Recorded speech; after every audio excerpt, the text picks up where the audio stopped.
home as long as you want. With home prices leveling off, don't wait to learn more about the new reverse mortgage. This is a safe and proven money saving and tax-free income opportunity for homeowners age 62 and older. Call me, Reverse Rob, and learn more today at 602-REVERSE. That's 602-738-3773, or download my app by searching Retire Right with Reverse Rob. With LifeWell, help is here. We offer mental health and addiction treatment focused on adults with financial need. Learn about recovery and whole person health at lifewell.us and find an inspiring career to become part of our team. We're hiring psychiatrists, therapists, case managers, clinicians, and more. Start a career of hope, health, and healing. Visit lifewell.us. This message is sponsored by LifeWell and a Virginia G. Piper Charitable Trust COVID Response Grant.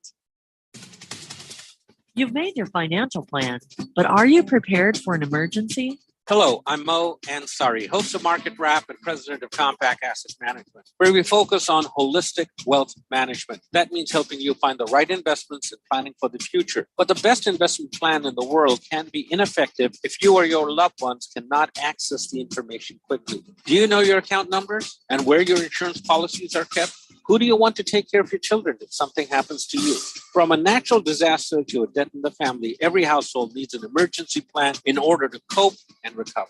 Call my office at 1-800-388-9700 and ask for the personal financial information packet, which can help you keep all of your important details together for easy access. That's 1-800-388-9700, 1-800-388-9700. Compact Asset Management is a registered investment advisor. Funds custodian, Fidelity Institutional Wealth Services, member FINRA SIPC. Business people like it straight and to the point. So here it is. Bruce Jacobs here to tell you take control of your utility expenses by calling Harmon Solar right now. They can save up to 80% on that monthly electric bill with zero down and no payments for 12 months. Level your energy costs, protect yourself from inflation. How's that for straight and to the point? Here's more. Harmon Solar is a local family-owned company that uses top-of-the-line equipment. Call Harmon Solar 800-281-3189 or go to harmonsolar.com. KQFN Tempe, also transmitting on K25CD Phoenix at 99.3 FM and K2.4 Rollins Hills at 95.9 FM. All right, people, settle down because it's time. Time for what? Showtime. When does it start? Right now. 3, 2, 1. Let's get on with the show. Let's do it.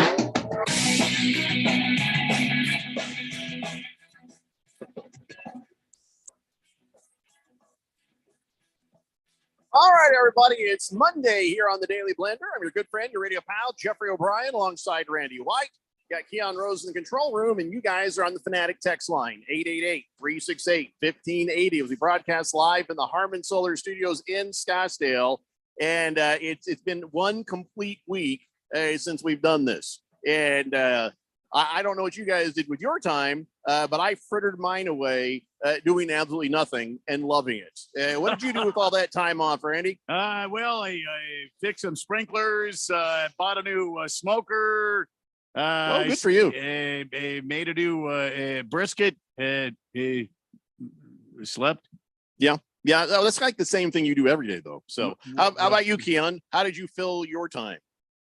Well, there were some days I did have to work, but I did a lot of college basketball watching and also sleeping. Yeah. Well, I'll tell you what, this week we're on 3 days. Last week we were only on 1 day. We'll be with you today, tomorrow, and the next day. But then the Sweet 16 kicks in on Thursday and Friday at 3 p.m. exactly. Yeah. Almost like I wished for it. And, we'll just be enjoying the games just like you guys. And then, of course, on the weekend, we've got the Elite Eight. And then next week, we got nothing except for we get Tuesday off because we are contractually obligated to air the NIT. Yeah. Sorry, it's hard for me not to laugh when I say that. Absolutely. It's a contract thing. We can't be on the air. Okay, you got to be careful here. We don't want to get Radio Ron upset. But, the NIT was part of the deal. Like, if you want March Madness, you have to air the NIT semifinals and championship game. And that happens to interfere with our show on Tuesday. Hi, I'm Randy White from the Daily Blender. These depends. I don't think you're going to make us do that. That did not work out well last time. But so anyway, so next Tuesday is the only day we're not on next week. And then the only time we have left where we don't have to do a show is Monday, April 3rd, when we air the national championship game. So that's what's going on. That's Well, where we're at. So you get us at least 3 days in a row right now. What about the NFL draft? I think we're going to be having to work. That's not a holiday. Yeah. And I feel like we should probably start planning to do some sort of a show. You know what I mean? Like an actual show. For like a draft show? Yeah. Is that what day is that on, by the way? Is that Tuesday? Wednesday? April 10th. 24, 25? No, It's the 27th. I think. 27th. Oh, it's a Thursday. So Thursday, 27th. 27th. I feel like we should do a special show for that. Maybe from some sort of an establishment. I don't want any guests. I don't want any experts. We don't need experts. We've got all the experts we need right here Just with the Keon three Rhodes. of us and the fourth dimension. Oh, yeah. Because Yeah. if there's anywhere that I actually do show up with game, it's football. Oh, You know, yeah. if you want to do the NBA draft, I'll just sit there and make rude comments. Okay. If you want to do baseball draft, nobody gives a damn. You want to do soccer? No, I'll definitely do that. Wait a minute. But nobody gives a damn about. You've said yourself nobody cares about the baseball draft because everybody goes down to the farm system. I'm sorry, and- the baseball draft. I'm sorry. Yeah, Go ahead. Go ahead. Continue. Yeah, and hockey. Well, I can't pronounce any of these people's names. There's no reason I should be in the room for that. So, but too many football, consonants. Yeah. football, I do feel like on April 27th, we should be doing a special show. I agree. But for 100%. CRC Broadcasting, this is way too early to talk about it because, as you know, we like to do things 2 days before. So we'll 2 let you days. know. We'll let you know on April 25th. I'm sure that's when it'll come together. All right. So today is the first day of spring. Not like it matters to anyone in Arizona, Really? because we don't have the seasons. It's not the same. We have summer and spring. Spring is what you call winter. So it's just there is a hot and not as hot. That's how it works here. But today for everyone else, and this matters to you. Why? Because if you go to Dairy Queen, it's free cone day, and you walk in, get a free small vanilla soft serve, no purchase necessary, a little free vanilla cone. I What think. the hell? How Is it did a I cone not or is know? it a cup? I don't know. Cone? It says soft serve. It didn't say cone, but it says free cone day. So I think that assumes you're going to get a cone with it. That was the assumption I would make. Yeah. Yeah. Point is, you can get some free ice cream at the Dairy Queen right now if you just go there and say, "Hey, it's free cone day. Come on, let's go." And that's nice. That's nice. Outside of that, we have no reference to it being spring. Has this messed you up, Keon, coming from a place that has 4 seasons? A little bit, because you don't have to have anybody tell you when it's spring. Flowers kind of start blooming everywhere, and then that's how you know it's spring. And What then happens here? it starts to wither up and die, and that's how you know It's like a week here. it's winter time, and that's just the kind of. It's like a week here. If you travel up towards Flagstaff, you'll see Okay, the no. wildflowers. That don't What? count. That don't count. Sedona has like a 2.5 seasons where you have the change in the leaves kind of thing. You say that they have a half of like a week of fall. Yeah. And if you get there when the leaves are changing, it's beautiful. Yeah. But if you go the wrong time, you're going to miss it completely. You got green leaves, and then if you like a week later, Well, you that's have what I no was- leaves. Yeah. Somewhere in the middle, you've got leaves. What I was trying to say. In Tennessee, that's a 3 month process. Oh, no, hell, it's only- It's a couple days It's here. March, Yeah, April, and May. And, Few days here. Yeah. No. So that is throwing me off a little bit. Yeah, if you go up towards, you get on the I-17, go north, and if you see flowers, it's spring. If you see red and orange leaves, it's fall. Well, right now it is technically spring because you see all them little yellow flowers all over the place. Here's how it works in Arizona if you're new. We got way more rain than we ever expected to get over the last few months. So that you're like, yay. And then the next thing happens, you're like, wow, look at all these flowers. Now everybody's allergies are going bonkers. And then when the flowers die, and they will in a couple of weeks when it gets to be 100 degrees, Couple of weeks. now we got that, not flowers, but tinder. That's right. Something for the brush fires.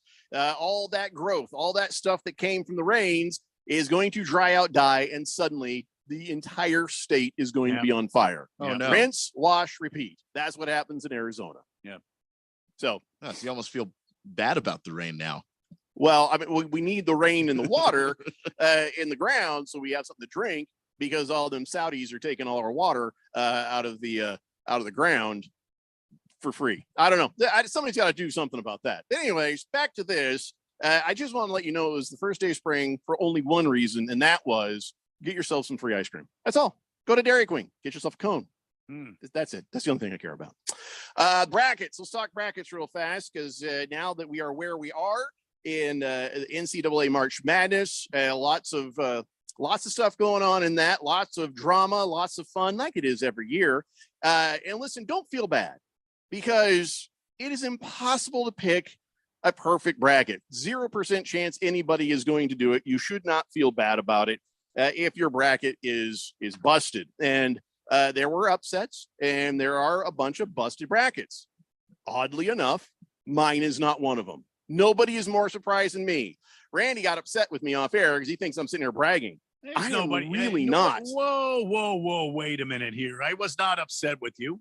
Oh, you should have heard Randy go on and on off air. Oh, here he goes again. Yeah. Oh, here he goes. Well, that's what I mean. Hey, the boasting has got to go. I'm not boasting. Oh, I am shocked. God. Oh, my God. Oh, have you seen my bracket? It's not. We're in top 10 here. Please.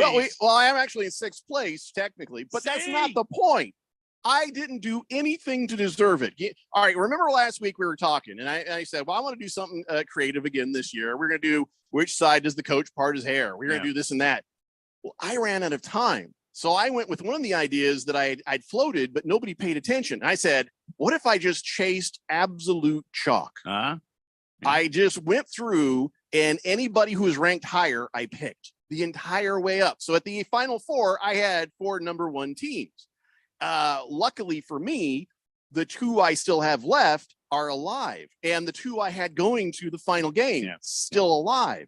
I have Alabama winning it because I also decided when I got to that point, I went alphabetically. So there's nothing in this that shows you I know anything about college basketball.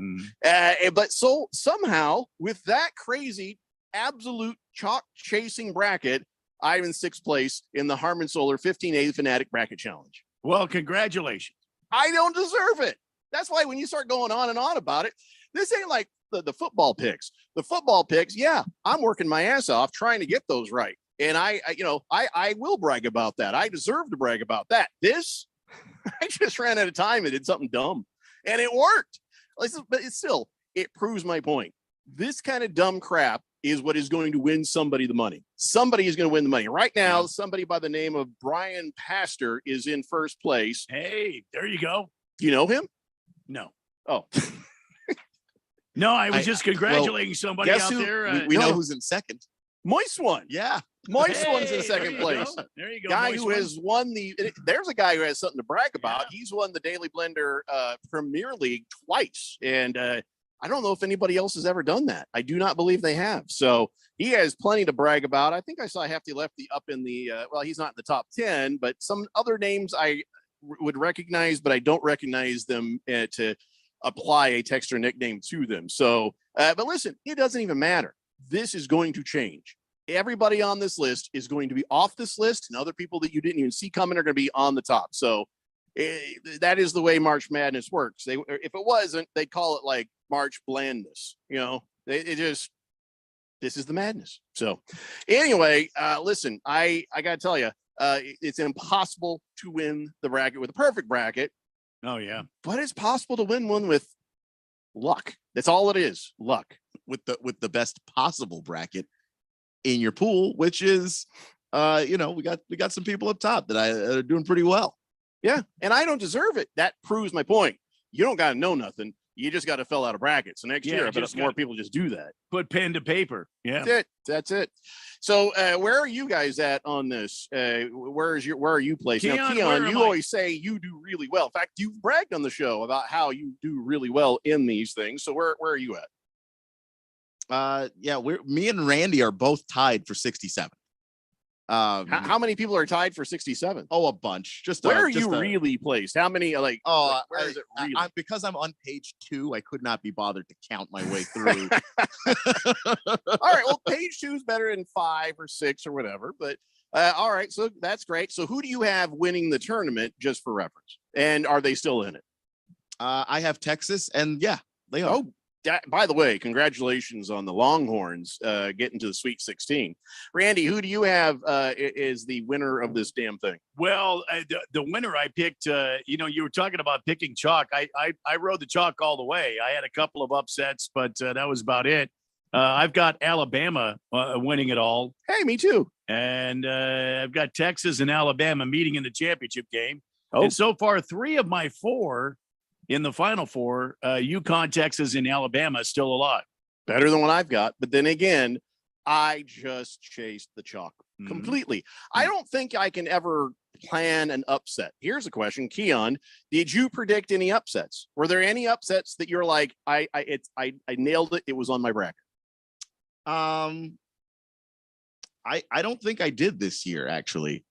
At least nothing crazy. I mean, you know, I picked some 10s beating 7s, but there was, you know, usually there's like a 12-5. There's, you know, the 4-13, when Furman beat Virginia, I thought about it, and then I didn't do it because I hate Furman, and Furman beat my alma mater in the SoCon championship, and I was just like, no, I'm not doing that. You can't use emotion there, Keon. The thing is, you can because you're not picking any of these things perfectly anyway.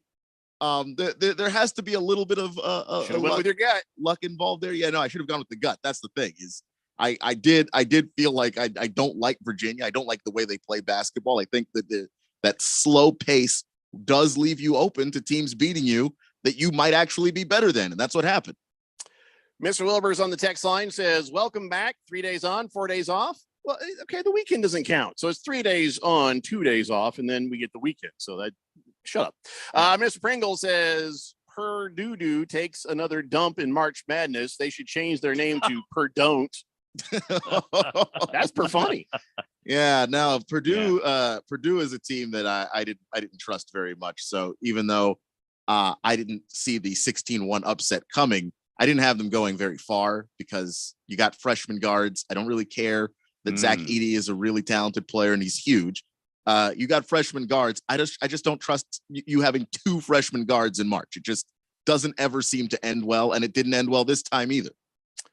Big George says, "Hey, Keon, remember when you laughed at me for saying Princeton was going to beat you, Arizona? Well, guess who lost to Princeton? You, Arizona. That too. Ha ha ha. I remember saying that Princeton wasn't going to win that game, but I don't recall laughing at you.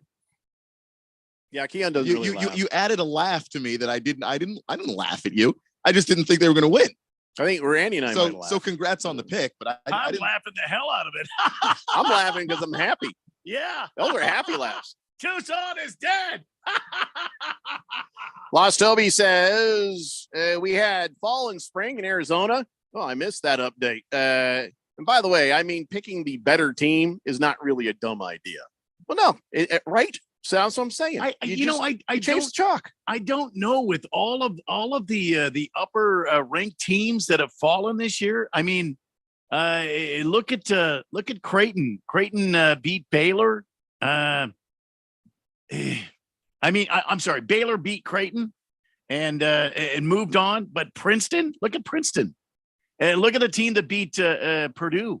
Look at FDU. Yeah, Fairleigh Dickinson. They didn't move on just to the 32. They move on to the Sweet 16, which is wild. That just shows that like this committee, they try their best, okay, but they're clear they're not perfect because Fairleigh Dickinson they were one of the first 4 teams. They had to play their way in. They had Michigan State at 7. I mean, Michigan State should have been a top 5 probably team. Don't you guys ready? Are you guys ready for one of the longest texts we probably ever received? Oh boy, please. You got some story reading music for me, Randy? This is a long text. I mean, this is really long from Curious ASU fan. What kind of tone is it? It's update. This is story. Just like I don't know. I haven't read it. Telling. All right, I can do it that way. All right. Curious ASU fan says, if you remember, I sent in a text a few weeks ago stating that ASU men's basketball team would be one and done in the Pac-12 tournament and the first round of the. What? You're saying they're going to be in the first round of the NIT? Okay, stop the music. Stop the music. Please, God. Tell me that Hurley wouldn't do that. That we wouldn't go to the NIT. No. We wouldn't, would we? NIT starts when the big championship happens, so I don't think they can. It starts before that, but I don't think they can. Next do that. week. Yeah, you can't go. I mean, I can't, but I've never seen anybody go from losing in the NCAA tournament to going to the NIT. Yeah. All right, bring the music back. I'll finish reading it. But yeah, that's garbage right there, Curious ASU fan. Well, I'm happy that I was wrong about that. I think that if ASU men's basketball team wants to move to the next level and be consistently good like Gonzaga or other top programs, they'll need to finally solve the problem of careless turnovers, poor free throws, shooting, poor decision-making, taking crazy low percentage shots, and working on an inside game. Also, my biggest disappointment doesn't come from the team, but comes from the people of the Valley. I don't understand why ASU basketball has such low attendance. I was able to purchase season tickets averaging about $10 a ticket. I take the light rail, so I don't have to pay for parking. For a family of four, you're looking at about $60 to $70 a game. Compare that with going to a Suns game, where the cheap seats are $100.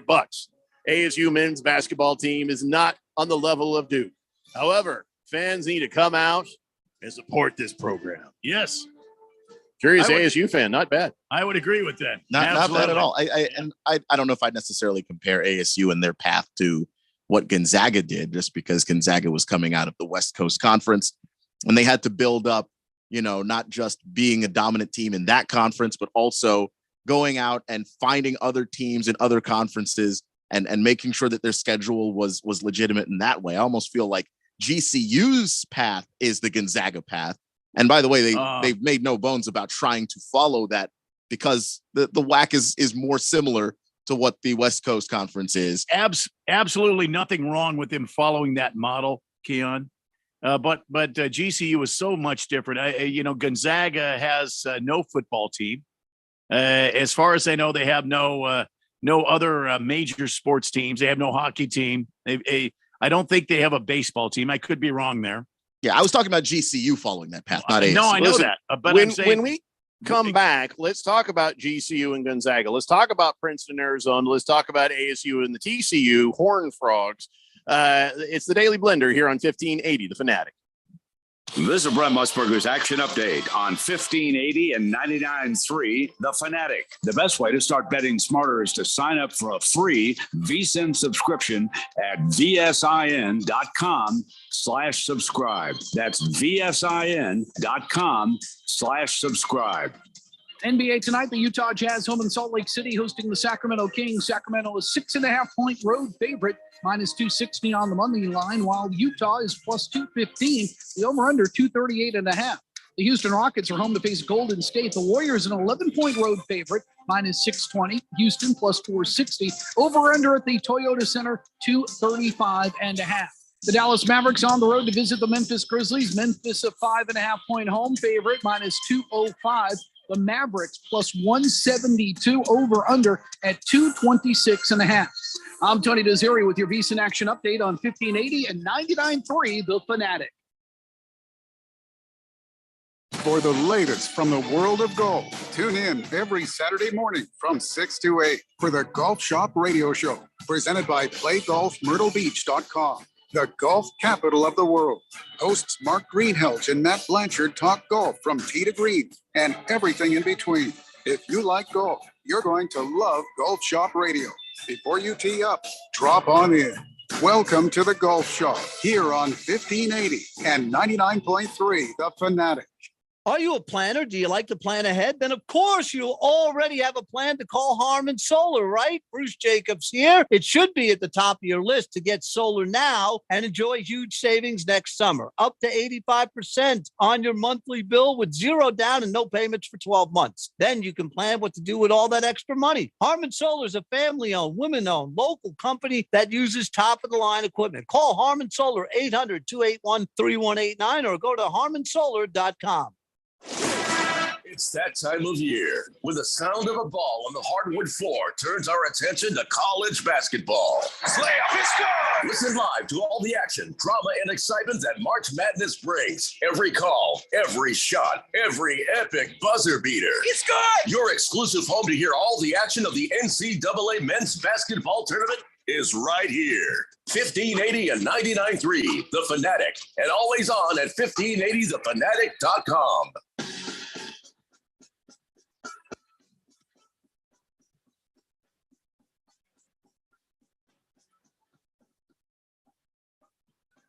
Daily Blender here on 1580 The Fanatic. And yes, Thursday at 3 p.m., Sweet 16 coverage starts with Michigan State at Kansas State. And by the way, if you notice that Radio Ron is in a better mood than normal because Michigan State is his team, 69-60 over Marquette. And now they're going to be playing Kansas State. So that'll be the first game on Thursday. What I don't know that he's going to be happy about is the way Westwood One does their coverage. It's kind of like Red Zone. What they do is they'll have probably the first 45 minutes of the game, and then they'll cut away to Arkansas versus UConn for a little bit. And whichever game is more interesting, they'll kind of go back and forth. And that it's got to be kind of frustrating for people if they're like, I just want to hear about this one game. So I don't know if he knows that yet, but here's the thing. He probably still is going to be a good mood about it because his team is in there. And Tom Izzo is once again going to the dance at the Sweet 16. He's been very emotional lately. He's not generally always that emotional, right, Keon? He's snapping whiteboards. He gets mad at the officials. He was getting interviewed after they beat Marquette, and he's all crying. It's not normal Izzo, is it? It's not, but it's a tournament Izzo. I don't even know if it's tournament Izzo. I think it's older Izzo. He's kind of reached the point where he's kind of appreciating what all this is, because you look at all of the guys that were his contemporaries, they're all bowing out. They're all retiring. You know, Coach K is gone. Boeheim might be gone. It's hard to tell, but he's gone at Syracuse. You know, and Roy Williams at North Carolina. Like all of those guys were his peers, and they're all starting to bow out. And that probably means that the end of the Tom Izzo run, whenever that is closer to the end than the beginning. And I think he's just appreciating all of that. I don't know, man. He's still in good enough shape to snap a whiteboard, you know, in half after he talked to a ref. Yeah. I mean, it seems like if Tom Izzo can get to the tournament, I mean, he has a better chance than not of moving on, advancing through the tournament. He's 53-23 in the NCAA tournament. Sorry, I didn't mean to step on you there, Keon. Oh no, here come the Jayhawks, right? I mean, I'll absolutely, you know, build off of what Randy was saying too, because I think Boeheim and Izzo are the two guys in my life. It didn't matter where they were seated. Once they got in, they were in, and they were going to find a way to get things done. And so he's doing it again. And they beat a really, Jeffrey, they beat a really good Marquette team. I thought Marquette was going to beat them, and they beat a really damn good Marquette team. I know. I feel like if you watch the game, Michigan State really had their number the entire game. But, you know, that's why they call it the March Madness, right? And so now Kansas. What are the Michigan State Spartans' chances against the Kansas State Jayhawks? Well, no, it's the Wildcats there.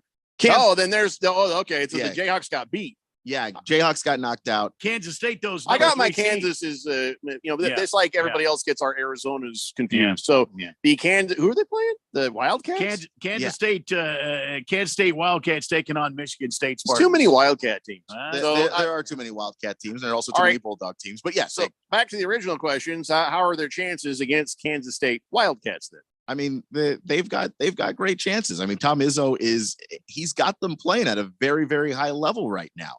And it does help that for Kansas State, you really have one guy you need to focus on. Their point guard, whose name escapes me right now, is just an incredible player. He makes incredible shots, you know, but he's the main guy that you have to focus on. And I think that probably helps Michigan State a bunch. But, you know, you also got to look out for what Kansas State was able to do. The Big 12 was just an awesome basketball conference this year. And so for them to be able to do what they've done, boy, it's going to be a fun matchup. It's going to be one of the best of the day, probably one of the best, probably the best matchup of the Sweet 16, potentially. It's either that or Texas and Xavier. So I'm looking forward to it a lot. Rough Rob says, afternoon, guys, another year of Memphis cheated out of a win again in the tournament. Cheated? Were they cheated? Do you feel like? Well, I mean, you'll see this. You'll see this happening in the bracket, Jeff. These guys will be calling, their teams, their alma maters got cheated by the referees. Oh, I saw some bad refereeing. I did see that. We'll talk about that in a minute, but I don't know about cheated. Bruno Baller says Kansas State just played Kentucky, and they are both Wildcats. The Wildcats played the Wildcats. Wildcat and Wildcat crime. That's why I couldn't be bothered to watch anything containing Wildcats, because of my hatred for Wildcats. Just facts. Let's talk about ASU. They played the TCU Horned Frogs, and they were, of course, TCU is ranked 6th. Arizona State, lucky to be there. And it just most things at the very end of the game. The Horned Frogs did what they needed to do, and that was the end of that. So, I mean, okay, so ASU taking on TCU. Should ASU be embarrassed? I mean, I'm already looking at this text from Big George saying, fire Bobby Hurley. Again. Yeah, no, I saw Big George's entire meltdown on Twitter. I don't even know how you get that. TCU, I thought TCU was going to beat Arizona State up. I really did. Because they play a physical style of basketball in a conference where every team is really good. I mean, you can count the number of Big 12 teams that are here. It's insane. And I thought that physicality was going to get to ASU, and it didn't. They actually held their own. I do think that the game was probably a little mismanaged there at the end. You know, that obviously is a factor. But when you consider that you were even in the game to begin with, you were punching above your weight class. You shouldn't be ashamed of how you played. And if you make it to the NCAA tournament and you're competitive, they're not going to fire the coach. Yeah. I mean, well, let me ask you, though, George, making a point that, well, the bad coaching, and your point seemed to sound like it was talking about good playing. And you said there was some mismanagement at the end. So could there be credibility to the fact that they maybe would have gone forward had they been better coached? Yeah, you can lend some credibility to that, but I mean, the coaching counts for the whole thing. The clock management stuff is part of it, but getting those guys to play for you, getting those guys to go look at an opponent that is better than them, that everybody was picking to beat them, for them to go out there and just give everything that they had. And by the way, they had to play their way into this spot too. It's not like they just showed up and were given a spot and then got blown out and that was the end of it. Like they competed. And I think that speaks to something that you can continue to build on, because you don't have college basketball coaches just growing on trees. You fire Bobby Hurley, you better have a better dude in mind ready to go when you do that. Look, they dropped the hammer on Nevada. They got into the to the dance. They lost to TCU by 2 points. This has got to be a recruiting coup for Bobby Hurley and ASU. You get a couple of guys in there. I don't know, a couple of wings, maybe a couple of guards. I don't know. I don't know how to fix it, but I'm just saying ASU has got to be very happy with their outcome. Yeah, okay. They lost in the first round of the tournament. They were one of the 68 best teams in the country, and they played a damn good game. And it took a last-second shot by TCU to for the Horned Frogs to move on over the Sun Devils. I don't think the Sun Devils have anything to hang their head over. Well, Big George says, get Rick Pitino in here. Well, problem with that, Rick Pitino just got himself a different job with St. John's, which I thought was kind of on the nose. John's, John being another term for, somebody who gets a hooker. Ladies. St. John's. We know. Yeah. Anyway, so Rick Pitino there, working for now St. John's. He's left Iona, but then Mike Anderson, who used to be at St. John's, well, they say they fired him for cause so they could get out of paying him the $11 million they were going to owe him. So, Keon, can you really say that Mike Anderson was fired for cause? Now, let me tell you what the cause was, according to St. John's. They said failure to perform your duties and responsibilities in a manner that reflected positively on St. John's University and actions that brought serious discredit to the school. What was that about? What was that about? How did he bring discredit to the school again? Mike Anderson. He did some stuff, right? I'm gonna have to look back into that because I do not recall. But failure to create and support an environment that strongly encourages student athletes who are in men's basketball program to meet all university academic requirements. Failure to appropriately supervise and communicate with your assistant coaches. So all these things. There's allegations. And he says, I vehemently disagree. The for-cause accusation is wholly without merit. So blah, blah, blah, blah, blah. That's going to court. But yeah, so is St. John's correct or dirt bagging out of paying the man?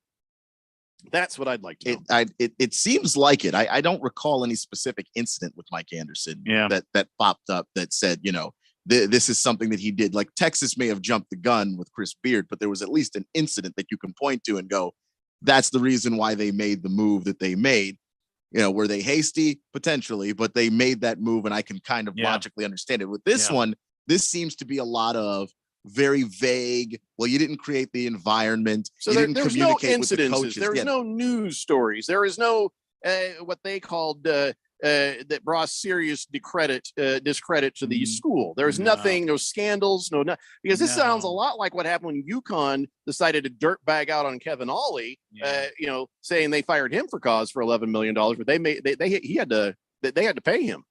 Yeah, and what did he do? Boy, I don't recall what Kevin Ollie did either, but see, but yeah, they're possibly going to have to pay Mike Anderson, who's going to obviously file a lawsuit and make sure that he gets his money, especially if they can't point to any specific thing that he did that warranted his firing, which I haven't seen. Yeah, the bottom line is here, St. John's wanted to move on to a high-level coach, and they wanted to get Rick Pitino in there because everywhere Pitino goes, he seems to win, and they want to get a chance at a national championship. That's all this boils down to. And don't dirtbag out on the guy that was there before. I get what you're saying. I'm just saying they want Rick Pitino, so they're going to trump something up against this guy, and it's too bad. Mike Anderson has been a good coach. The play has not been great. They have not been able to score deep into the tournament, which is something these school presidents and athletic directors are always looking at. So, yeah, I'm sorry, Mike Anderson, you're moving on. Rick Pitino's going to replace you. No doubt about that, but they need to pay this man unless he actually did something. If somebody knows something he did, please let us know, because right now there's no allegations, there's no accusations. I agree 100%. I think you're right. Is that they thought that the student athletes, the basketball student athletes in particular, were not living up to academic standards. That's most as you're going to get. Yeah. Well, you could say that. And they gave him, and what they slapped him with was the failure to create and support an environment that strongly encourages student athletes who are in the men's basketball program to meet all university academic requirements. Sorry, I didn't go take their tests for them. Incredibly vague. So what doesn't promote that environment? It sounds like a trumped up thing. Is what college, it sounds like. You just go to damn class and you take your tests and you do your work. You don't need somebody hand holding you through. No other student at a university has somebody. Now, come on, John. It's you paid for it. Take the damn classes. The thing with hiring Rick Pitino is this is a man who set up an environment where prostitutes were on campus.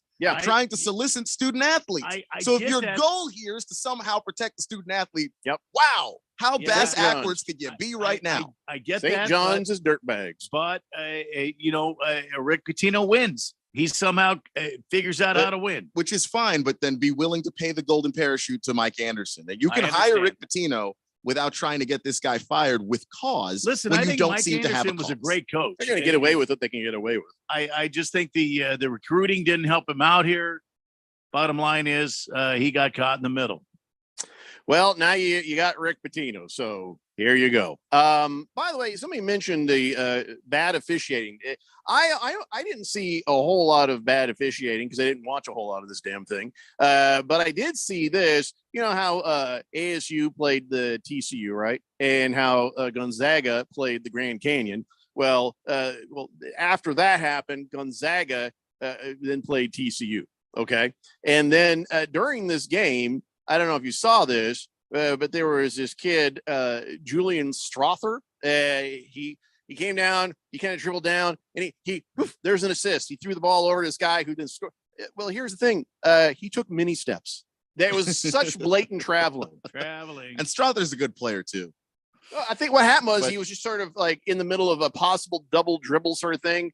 And then, he just sort of took 4 steps on that. But there's a guy standing right there. They should have called that. Now you're saying, why does that matter? Why does that matter in this game? Well, because of what happened at the end. Let me first tell you what happened.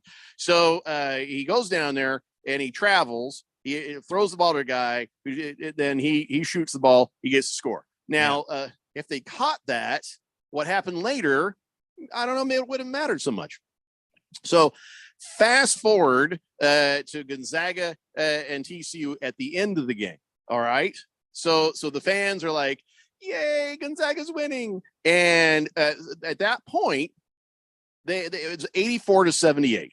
And TCU is just like, you're still trying this for pride, for anything else. So it's 84 to 78. So this guy just throws up a three, goes in. Now it's 84-81. And they lost, but it was by a closer score. So good for TCU, right? Well, not great for the bettors, because a lot of bettors had this at -4. They had Georgia at Gonzaga at -4. Oh boy. And so that was what they call a bad beat, because all these people who had bet the -4 lost, because now it was a 3-point difference, and everybody who went the -4 lost their money. Can you be mad? No, you can't be mad. That's just the way it goes. I don't blame the guy from TCU shooting that shot. No. I don't care that Damian Powell said, well, we tried. Can't blame him. Can't get mad at him. Can't go over there and break his knuckles. You can't. Yeah, that's just how it goes, which is why I just think across all sports, this is not just a college basketball thing. This is an NBA thing. This is an NFL thing. You guys have got to get on top of your officiating if you're going to have us gambling on your games. Yep. You cannot make silly little mistakes, one or two things maybe, but when you start getting to some of these big games that people are betting a total of millions upon millions of dollars, you can't make those kinds of mistakes because people get very upset about it. So the refs miss the blatant travel. That is also the score where Gonzaga took the lead again, away from TCU. So maybe if they hadn't got the lead, and maybe if they'd gotten the ball back, maybe TCU wins this thing. Just saying, there's a lot of different factors here. But I guess from what Keon is saying, the biggest is, if we're going to bet on this crap, we better officiate it right, because that was garbage. It was garbage that happened and caused at the end to happen to all these people. Baker's Cocky Hen says -4.5 here. All right, we got to take a break. When we come back, I'll get to the rest of all these texts, and we have a little more March Madness to talk about. But don't worry, kids. We have NBA, NFL, and other things on the way, too. It's a Daily Blender here on 1580, The Fanatic. This March, take a shot at the college hoops with a no-sweat bet on FanDuel Sportsbook. Doesn't matter if you're new to FanDuel or you already have an account. Right now, all customers can tip off the tourney with a no-sweat bet. Just sign into your FanDuel Sportsbook account and claim yours today. Or if you're new to FanDuel, you can go to FanDuel.com/Randy1580 to get in on the action. Then you can bet on everything from the money line to point spreads to that 5-12 matchup you've been watching. It's all in an app that's safe, secure, and super easy to use. No better place to bet the tournament than on FanDuel Sportsbook. Just go to FanDuel.com/Randy1580 to join right now. Or sign into your FanDuel Sportsbook account to claim your no-sweat bet today. Make every moment more with FanDuel. You must be 21 or older, present in Arizona. Bonus issued as non-withdrawable bonus bets that expire in 7 days after receipt. Max bonus bet $5 unless otherwise specified. Restrictions apply. See terms at FanDuel.com/sportsbook. Gambling problem? Call 1-800-NEXT-STEP or text NEXT STEP to 53342. Exclusive coverage of the NCAA Men's Basketball Tournament on 1580 and 99.3 The Fanatic is presented by Harmon Solar, Kasai Japanese Steakhouse, American Furniture Warehouse, Desert Diamond Arena. Don't miss a moment of the action, the upsets, the last-second buzzer beaters that make this tournament madness. The NCAA Men's Basketball Tournament, exclusively on 1580 and 99.3 The Fanatic, and always on at 1580thefanatic.com. If you are an IT professional looking for an opportunity with great benefits, the freedom to creatively solve problems in a career with great growth potential and a team environment, look no further than Affinity Technology. Serving the Valley since 1992, Affinity Technology is looking for a level 1 tech to develop and deliver excellent solutions and outstanding customer service. Visit atechaz.com/jobs and get started with your future today. That's atechaz.com/jobs. Business people like it straight and to the point. So here it is. Bruce Jacobs here to tell you take control of your utility expenses by calling Harmon Solar right now. They can save up to 80% on that monthly electric bill with zero down and no payments for 12 months. Level your energy costs, protect yourself from inflation. How's that for straight and to the point? Here's more. Harmon Solar is a local family-owned company that uses top-of-the-line equipment. Call Harmon Solar 800-281-3189 or go to harmonsolar.com. Hey, y'all, this is your girl, Cheryl Underwood, and I want to tell you something. My digestive system used to make me feel sluggish, but those days are over. Now I feel great. That's because I increased my fiber intake with the Metamucil 2-week challenge, and I'm still hooked. I just took Metamucil every day for 14 days, and it's really that easy. Metamucil traps and removes the waste that weighs you down, so you feel lighter and more energetic. Now I never want to go back to that heavy feeling. Are you ready for the Metamucil 2-week challenge? For a coupon and daily support, sign up at Metamucil.com today. The most important event in sports could happen at any time. Like right now. Or right now. Or even now. Don't miss history. Follow us on Facebook, Twitter, or at 1580thefanatic.com.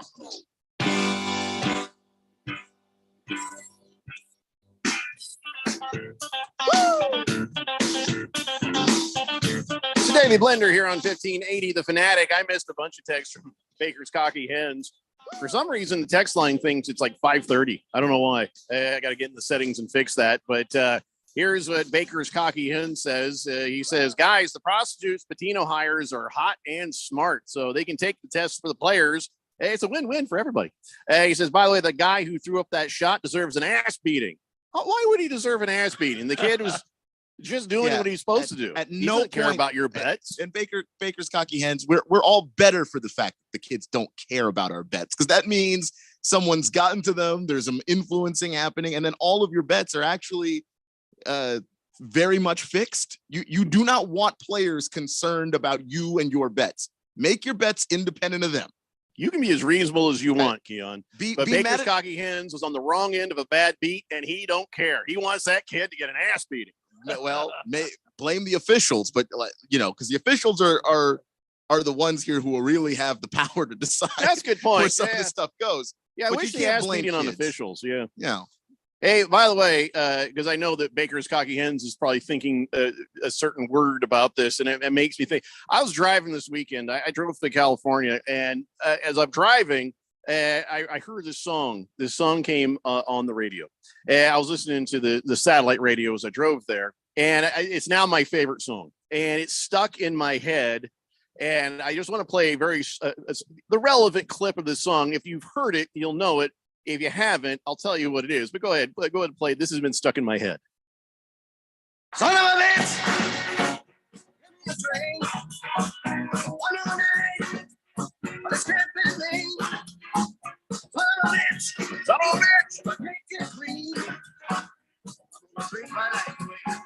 Yeah, that's like a theme song for the show almost. It has a very cool kind of old song, folksy song sound to it. But that just part right there, that son of a bitch, this sounds like somebody's dad yelling out the other. Where did my son of a bitch? What's going on here? And I just fell in love with the song. Boy, I've already forgotten the name of the artist. I'll have that for you shortly here. But yes, it's oh crap, I've lost it. Man, it's just my favorite song right now. And yeah, here it is. Nathaniel Ratliff and the Night Sweats. Right there, even the name of his band, Nathaniel Ratliff and the Night Sweats. Driving down the road, listen to this. I kept hitting rewind on that. Yeah. So don't play anymore. I don't want to get us in trouble for playing too much actual music. But if you get a chance, that song that fits this. If we ever do a thing, we should get that guy to come play it. You know what I'm saying? Because that song right there, Nathaniel Ratliff and the Night Sweats. Look it up. It's good stuff. Anyways, that's been stuck in my damn head. Silly Wabbit says, I think that's the band Randy hired for his wedding. See what I'm saying? You can always hear Randy yelling, son of a bitch, give me a drink. Lost Toby says, I had +4. That was a great win for me. Yeah, for some people it's a bad beat. For others, it's a backdoor cover. Baker's Cocky Hen says, I'm joking, guys. I just need that sarcastic font. Oh, we knew you were joking. We know you didn't actually want an ass beating for the kid. Part of you did. Party, come on, be honest. Part of you did. Jokes are based on reality, somewhat. Beer Bob says, that's my song. Wifey says, that's my theme song. Beer Bob, fair enough. I mean, listen, that can be all our theme song, to be honest, on this show. Boomer Sooner says, welcome back, guys. Randy, can I get a cold beer, please? Boomer Sooner. Berg says, who's trolling Jeffrey in the CBS women's bracket? Yeah, this happens on Twitter. Here's the deal. So I post on Twitter saying, oh my God, I can't believe it. I can't believe how high my dumb ass way of doing the bracket got me in the standings right now. And of course, on my bracket, though, because when I set up my bracket, I set it up as Jeffrey O'Brien, not realizing that when I set up the station bracket, that it was going to say when you got the emails, Jeffrey O'Brien sends you an email. And of course, so we were all talking. We're like, well, it's probably better they see it comes from 1580 The Fanatic. So I had to change my name on the picks contest to radio station The Fanatic. That's why that's what it says. So on there, when you look at the standings, radio station Fanatic is actually me. So Berg looks at that and he goes, wait, if that's you, who's this? And he posted up a screenshot of Radio Pal 1580. Like, where did you find that? That's not me. So I looked around. I thought, did I actually have another login somewhere that I accidentally used or something? I only filled out the one bracket, and that's the one that's on the Harmon Solar 1580 Fanatic bracket contest. So I sent Berg an email saying, dude, where'd you find this? He says, in the women's bracket. First off, I didn't even know there was a women's bracket.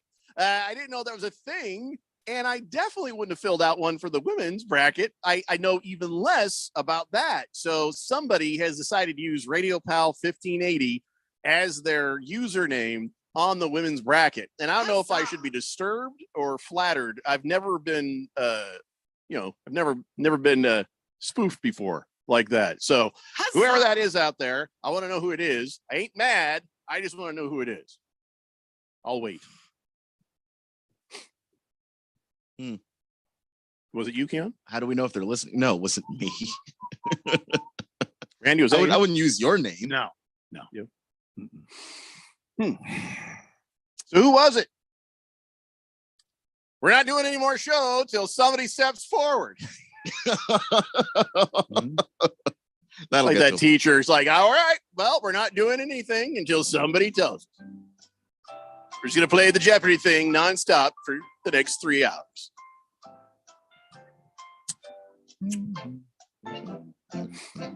Kiss the Cook says, Jeffrey, you got busted.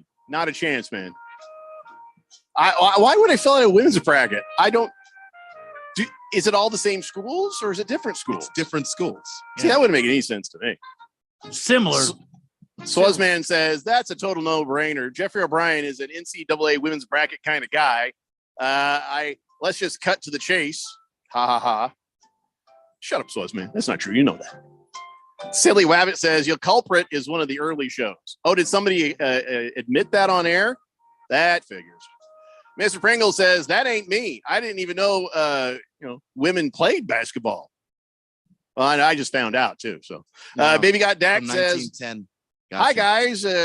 Glad you're all back. Hope you enjoyed your time off. Just wanted to say thank you to Jeffrey's Colts for letting us steal Gilmore for a 5th round compensatory pick. Dallas will have one of the best cornerback tandems in the NFL. Yeah, I'm not really understanding a lot of what the Colts have done, but I do understand one thing they've done, and it made me quite happy. We'll talk about that later. We still got to finish up a few things here before we get to the NFL. So, all right. So over the course of our time off, Arizona got beat by Princeton, which was just probably the worst thing that happened. I mean, if you look at, Gonzaga beat Grand Canyon by 12. But let's be honest, you kind of saw that coming, right? The first half, Grand Canyon played them very, very tough. And then Gonzaga remembered, oh, crap, we're Gonzaga. And then, they beat them by 12. It wasn't a embarrassing thing for Grand Canyon. Yes. It was just sort of where you thought that was going to end up anyway. Yeah, you're 14 playing a 3. That's generally how those go. We were rooting them on. We were believing. We were hoping. Hey, that first half was real fun. and then, it just sort of went the way of Gonzaga. All right. ASU, well, they were doing great. They had TCU's number there for a while, and then TCU chipped away, and then barely beat them. Right. So Princeton beating Arizona has to be the worst loss of all of them, right? Number 15 came up and took out number 2. Yes. Isn't that the worst loss that Arizona suffered? Yes. Yes. I mean, yeah. I mean, that broke brackets. When by the time Arizona was done losing to Princeton, there were .12 perfect brackets left. And that was day 1 of the tournament. No, I'm not ignoring you. I'm just soaking that in. and I scroll up and down the the overall standings of the Harmon Solar 1580 bracket contest, and I see A with an X by it, A with an X by it, A with an X by it. It just feels nice. You know what I haven't done? I haven't scrolled down far enough to see if anybody had ASU winning the whole damn thing. Did anybody have ASU winning the whole damn thing? I feel like that person should just get a special prize just for believing that hard. Just for believing. Why not? So historian says Gonzaga last fielded a football team back in 1941, and they do have baseball and basketball too. Baseball, yeah, they have baseball. It was a historian who had the idea that I should pick the teams on the hair parting.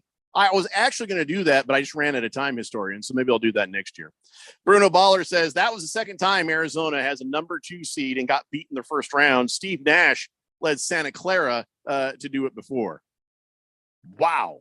That's some history right there. That is some history. But I got to say, Steve Nash beating you is one thing. When you look back on what Steve Nash's career is, there isn't anybody on this Princeton team that is going to be starting in the National Basketball Association. Just not going to be happening. Cardinal Art says, I think Jim Irsay did it, Jeffco. Randy, may I please have a stiff shot of your finest whiskey? As far as Gilmore going to Dallas, best move Colts made so far outside of Maddie ain't right. Gilmore is older than all of us put together. Yeah, it's still hard to see him go, and he's got some time left. But you're not wrong, Cardinal Art. You're not wrong. 888-368-1580. We have some very important man talk that we do need to discover and discuss, but I don't think we're going to get to that right now. We're running out of time. So, hey, Randy, how about we talked about this last week? The World Series, the World Baseball Series. What is it? World Baseball Classic. Yeah. Yeah. Okay. This is more the World Series than the World Series, but we can argue about that another time.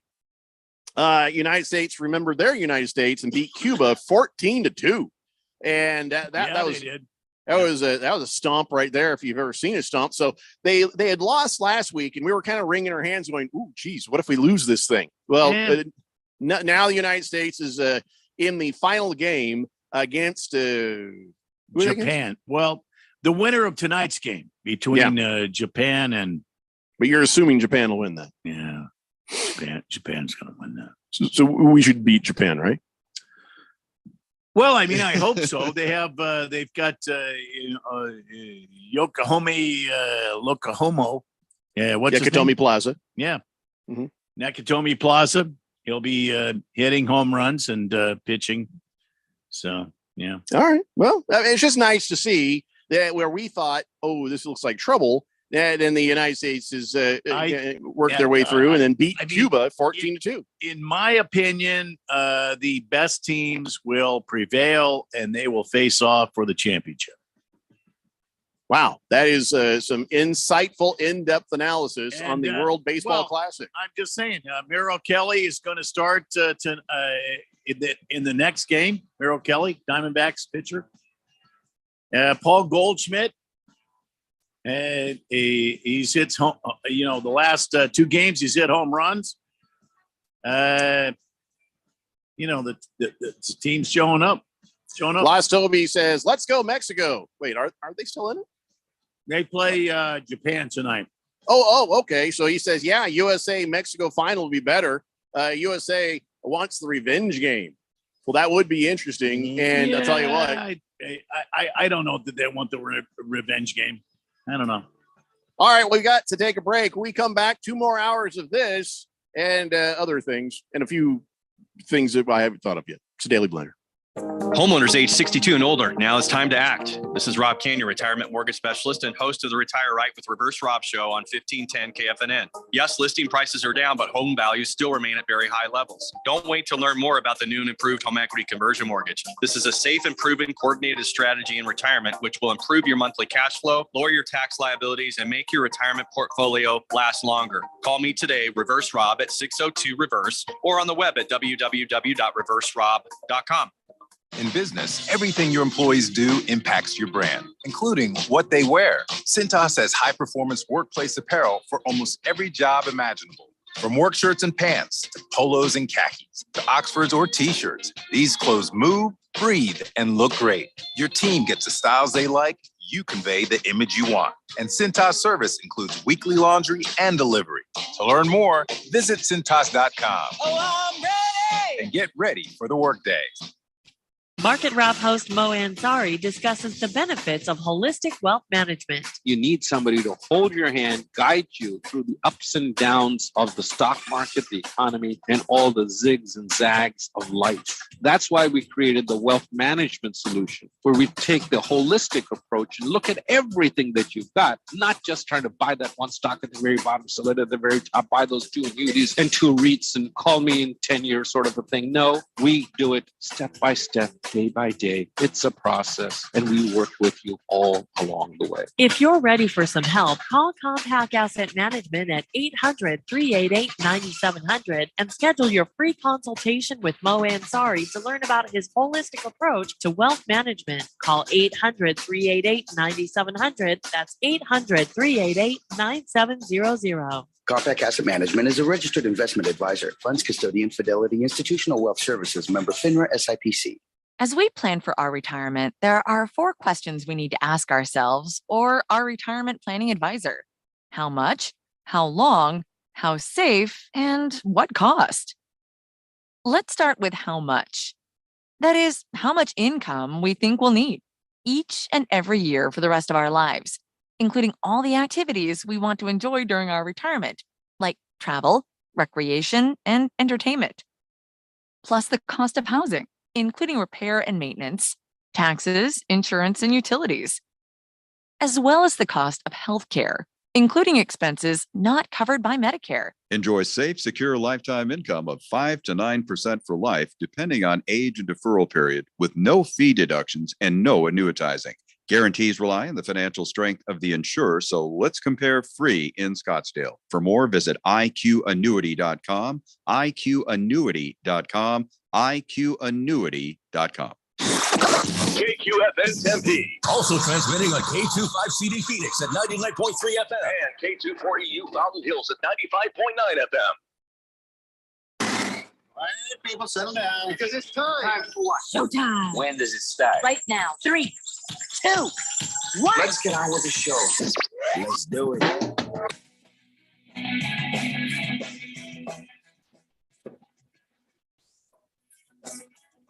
All right, everybody, it's 4 o'clock here on the Daily Blender. I'm your good friend, your radio pal, Jeffrey O'Brien, alongside Randy White.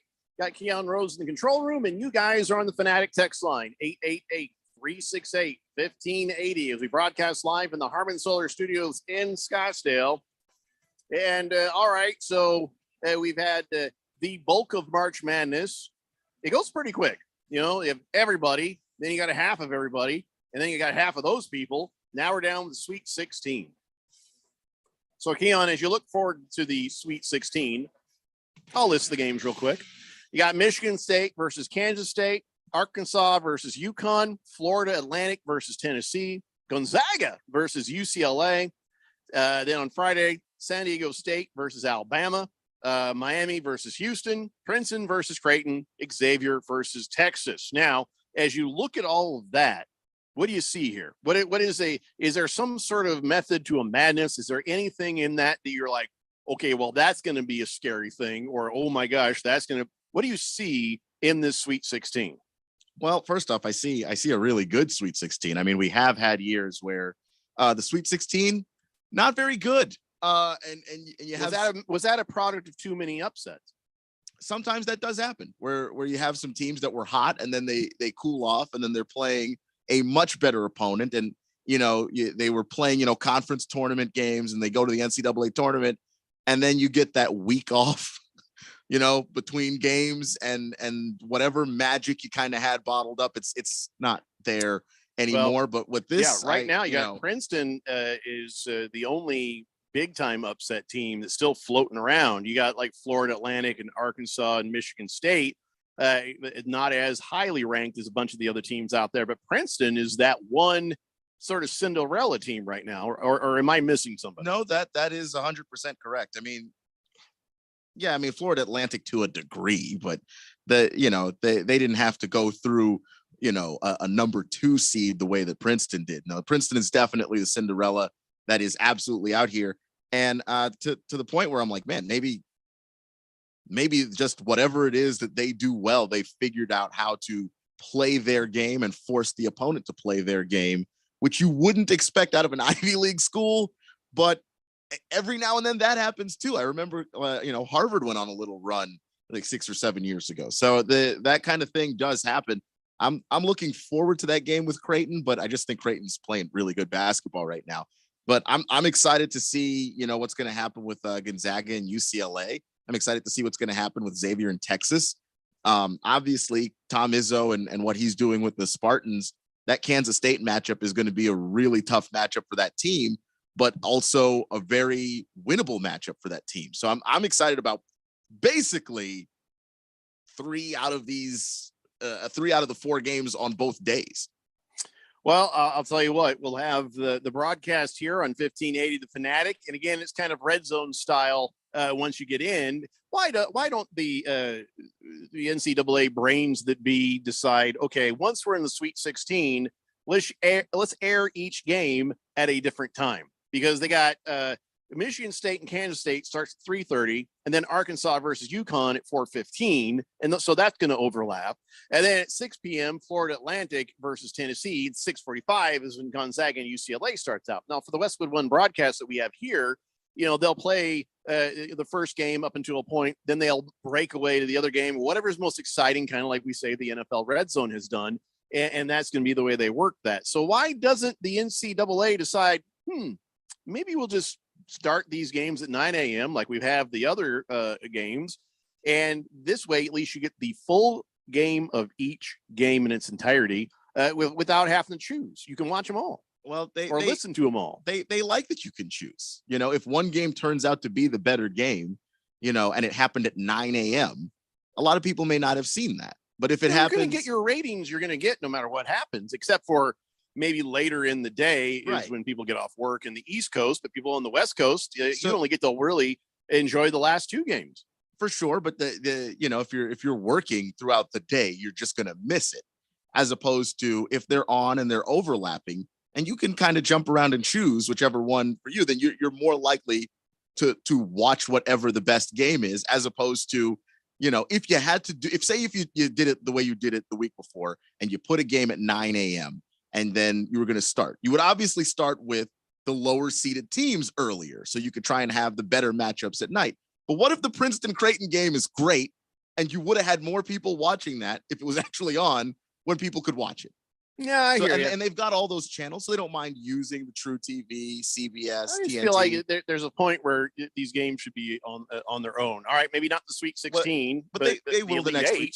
With the Elite 8, it's going to be easier to space it out because you just got a couple games each day. So you're not trying to do the same thing that you're doing with the Sweet 16. So you can space that out a whole lot more. I wonder if anybody got a vasectomy last week. They say you get a vasectomy on Monday, and then you just sit there and watch March Madness the entire week. Kind of takes the pain out, if you know what I mean. Get to just sit there and at least you have an excuse. I don't know if anybody's listening had a vasectomy last week. I would be curious. We've had somebody do it in the past. I can't remember who it was, but they texted in saying, yeah, that's exactly what they're going to do. State Street Brought says, who's really working during March Madness anyway? It's a good point. A lot of people are. A lot of people are pretending to work. A lot of people are sitting at their desk looking like they're, you got to scowl, have that scowl, that constipated look in your face like this. Yeah, the entire time while you're pretending to work. The boss sees you, it's like, that guy's working. What you're really doing is watching the tournament on your computer right there. Yeah, and of course there are jobs where people can't get out of it. You just, if you need to work and you're working, construction, you can't do the fake NCAA thing that I used to do when I worked at Domino's, where you just start getting sick Monday, and then by the time Thursday comes around, it's a full-blown fever. And I'm sorry, I can't come into work. I'm losing my voice. I'd hate to spread this to all of you, and then you just stay home and watch college hoops. Who's the real hero? Who's the real hero? Bruno Baller says, didn't Gonzaga and UCLA meet in the Final Four a couple years ago? I recall it being a very good game. They did, and it was. Did I already read that one? I don't know if you did. Okay. Against the Spread says, congratulations to the unsung hero at Tucson International Airport. I guess nobody expected the Wildcats in that early, and the runway lights were off. Cracked out tweaker with a headlamp guided the Wildcats plane in like Bruce Willis in Die Hard 2. I thought that's how all planes landed. First off, I'm actually surprised. First time I've heard that Tucson has an airport. Second, I would have assumed that's how all the planes got landed, by some tweaker with a headlamp, waving their hands around, like probably trying to get the bugs off them. There's a raccoon on me. There's nothing on you, because they're all meth. Anyway, so here's March Madness. If you are into numbers and statistics, here you go. $16.3 billion. That's how much corporate losses were due to unproductive workers during the March Madness. 37%. It's the percentage of Americans willing to call in sick or skip work to watch these games. $1.14 billion. That is how much the annual revenue of the NCAA is. $0. That is how much the players got paid out of that $1.14 billion. And that, guess what? They don't get none of that. You're like, well, yeah, they do now. No, they get the NIL money, which comes from other sources. That $1.14 billion, it's all the NCAAs. And can't stress enough how much most student athletes are not making NIL money. The big name people are, $10 million NIL deal, and you think they're all making that. No, it's very few. Yes. 12 plus. That's the number of college basketball programs involved on corruption cases. 10.2 million. That's how much Bill Self, college basketball's highest paid coach, gets. And by the way, the school's chancellor and the governor of Kentucky, they make a combined $710,000. Let's see, $334.2 million. That is the estimated value of Kentucky's basketball program, which is the highest among all schools. Generates $22 million in revenue. 47 times. That is the difference between the NBA rookie salary of $3.4 million and a Division I men's basketball scholarship for a year, which is $71,000. $10 billion plus. That's the amount wagered on the tournament legally. $4 billion plus is the amount wagered illegally. I don't know how they know that for sure. I have to feel like that's just a guess, because people aren't admitting to what they do illegally, right? Naturally. 80 million. That is the number of tournament brackets that have been completed. That's more than half the 156 million ballots casted in the 20 election. We already know this one. 1 in 9.2 quintillion. That's the odds of filling out a perfect bracket. And 19%. Randy, you know what that is, right? 19%. That is the increase in beer sales during March Madness. Chicken wing sales go up 23%. And I guess that's 2.3 billion wing portions they get sold. By the way, your man of the day today, I don't know his name, but he's a hero. He's a hero. This man filed a lawsuit on Friday accusing Buffalo Wild Wings of false advertising, saying their boneless wings aren't boneless wings. They're just chicken nuggets. This has always been true. This particular man, false advertising for putting putting his foot in the ground, drawing that line in the sand. Good for him. He's doing it for all of us, Keon. You go there quite a bit. Here's what he's saying: if you call it wings, then you have to say, well, that's made of actual wing meat. But it turns out it's just chunks of breast meat that's deep fried and made to look like the little oblong shape of wings. That ain't right. Buffalo Wild Wings not even denying it. They downplayed the lawsuit in a tweet saying, it's true. Our boneless wings are all white, chicken. And it says our hamburgers contain no ham and our buffalo wings contain 0% buffalo. So they're trying to be funny and sarcastic, But hey, Bucko, I know the difference between a wing and a nugget, although a nugget is more like that goo that you see they make into those McDonald's chicken nuggets, that reconstituted sort of meat thing but this is not what that is. These are chunks of actual chicken breasts, so they're better than just what a nugget would be. But can you call it a wing? I don't know. I mean, the lawsuit does say, fine, serve what you want, but don't call them wings. Papa John's does the same thing, and they call those chicken poppers. Yeah, I mean, and Wingstop just straight up says, look, it's pieces of breast and thigh that they're boneless because they're not wings. So you can just be straight up about it. Do you do the boneless chicken wings? Whenever they have the deal for it, and I happen to be there that day. Do you like them as much as you like wings? No. Why do that to your mouth? Just something because it's cheaper. Yeah, all right. Yeah. Fair enough. So I have a good death to report. I know it's making everybody nervous right now. Just a little bit. All right. 35-year-old thief in Oakland, California was crushed to death by a Prius the other day while trying to steal the catalytic converter. That's a good death. Randy has turned off his mic and is laughing. Okay? You okay in there? Oh, yeah. You know I'm right. All right. It happened around 3:00 in the morning Friday. Someone called the cops and like, hey, there's somebody doing something to my car. When they got there, it was already too late. So what happened was he used a car jack to get the Prius up. So he gets under there, starts working the catalytic converter, and the thing fell off the and just crushed him. He had a backpack full of cutting tools sitting there next to him. I didn't know that a Prius was heavy enough to kill anybody, but I guess it was. I guess it falls off the jack. It's still a car. Yeah. I feel like I could pick that up with one arm and put it in the back of my truck, but okay. Yeah, so it's becoming a kind of a common thing now, the way these guys are doing. People getting crushed. I guess there was a guy who got a used car lot. He got into a used car lot trying to get these catalytic converters. He got crushed to death by a real car. And so that's two people who've been crushed by cars trying to steal catalytic converters. Right. So 2 thumbs up, I guess. Yeah. And then there's a thief near LA that got killed last month. A woman was sleeping in her SUV. She woke up. She's like, I guess it's time to go. Starts it up, drives off. He was underneath there trying to get her catalytic converter. She's like, boom, boom. It's like, wow, that's a hell of a speed bump there. What? There's a guy writhing in the road back there. What was that? What was that? Even it's so bad. Even the Wienermobile's catalytic converter got stolen last month. No, but that guy survived. That wasn't. Come on. No. Yeah, there was enough. Just took the catalytic converter because right off you your died wiener. stealing the converter on a Wienermobile. Come on. Yeah, he didn't get crushed.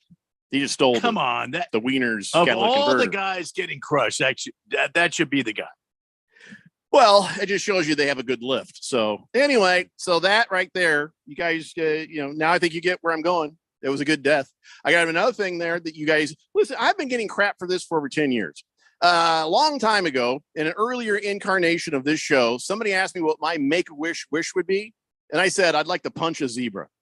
And everybody go, oh my God, Jeffrey, why would you want to punch a zebra? Why would you do that? That's horrible. Zebras they're nice. They're like horsies. They're like, no, they're jerks. They're a-holes of the animal kingdom. People just don't know it. I know it, but I also know if I punch a zebra, I'm probably going to break my hand and that zebra is not going to go down. But I'm just saying, you'd ask me what my make-a-wish is. I wish I could punch a zebra. Just punch them right out. Pow! And maybe run away quickly. So now you know that, and you have right now, maybe you feel some outrage that I'd like to punch a zebra. Listen to this. Sunday, outside the town of Circleville, about 20 miles south of Columbus, Ohio. Just bear with me. The victim, 72-year-old Ronnie Clifton, owns a farm, and he just happens to have several zebras on it. All right. Now, it is legal to own them in Ohio. And his place, kind of popular tourists, they pull up. Oh, look, there's a zebra out there. That's amazing. Well, on Sunday, a large male zebra attacked him on a field. He's just walking in his field. Here comes a zebra and attacks this poor guy, 72 years old. One report said it was being overly protective of some female zebras that are out there. But that's no excuse. That's the guy that feeds you. That's no excuse. Yeah. And so what happened was the zebra came up to him, and ripped his arm off. What? How do you do that? I'm not really sure how. Did he bit his arm off? How that happened? But yeah. I think he just grabbed him by the arm and ripped his arm off. Yeah, he ripped it off at the elbow right there. And so the cops show up and they had to put the zebra down because it got too close to them and Ronnie's family who were out there trying to help this guy. His name's Ronnie, the 72-year-old, the zebras. They tried to scare it off. They didn't want to hurt it, but then they were like, well, we had no choice. Blam! Took that thing down. But yeah, they say it ripped his arm off below the elbow. Wow. They were able to get it back on though. So that's good. I mean, zebras are mean. They have to routinely defend themselves from animals. Yeah. A 72-year-old man walking across the field, the guy who gives you your hay, and you're like, I'm gonna kick his ass.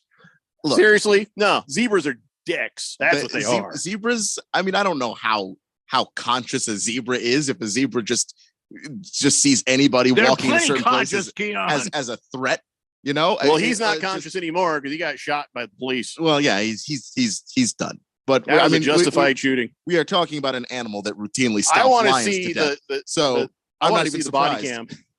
cam. I do. That's one I want to see the body cam. I want to see them taking this zebra down. Just saying. So everybody gave me crap about my Make-A-Wish wanting to punch a zebra. Yeah, now you get it, don't you? Now you get it. You don't give me this, well, it's nature versus nurture kind of thing because they had to deal with the lions trying to kill them. Come on, man. That zebra is probably so many generations removed from lions coming after him. It's more like the zebra from Madagascar. That zebra was Chris Rock. Animals do what they were hardwired to do. There is no zebra that is Chris Rock. Well, that tells you that zebras are hardwired to rip our damn arms off. So here's the thing. If necessary. You see a zebra, you just start shooting. That's what I do. If I see a zebra walking through a neighborhood, I ain't asking questions. I'm shooting. Yeah, stay the hell away from that zebra. No, I'm going to go chase it and shoot it because I just feel like it has it coming. Because I'm assuming it's ripped somebody's arm off to get there. You know what I mean? It doesn't. You don't see how a zebra just wander around by itself. They're going to say, "Sir, this is a circus." I'm like, I don't care. It's an open carry state, sir. I feel like at that point you open fire on a zebra at the circus. Nobody's giving you sir. I think you're just. There's going to be some sort of negotiation if you're lucky. Thank you. Hamilton Porter says, "Oh yeah, you also don't want to screw with a hippo." That is true. They don't start a fire. Campsite. I don't have time for this. We have to take a break. It's the Daily Blender here on 1580 The Fanatic.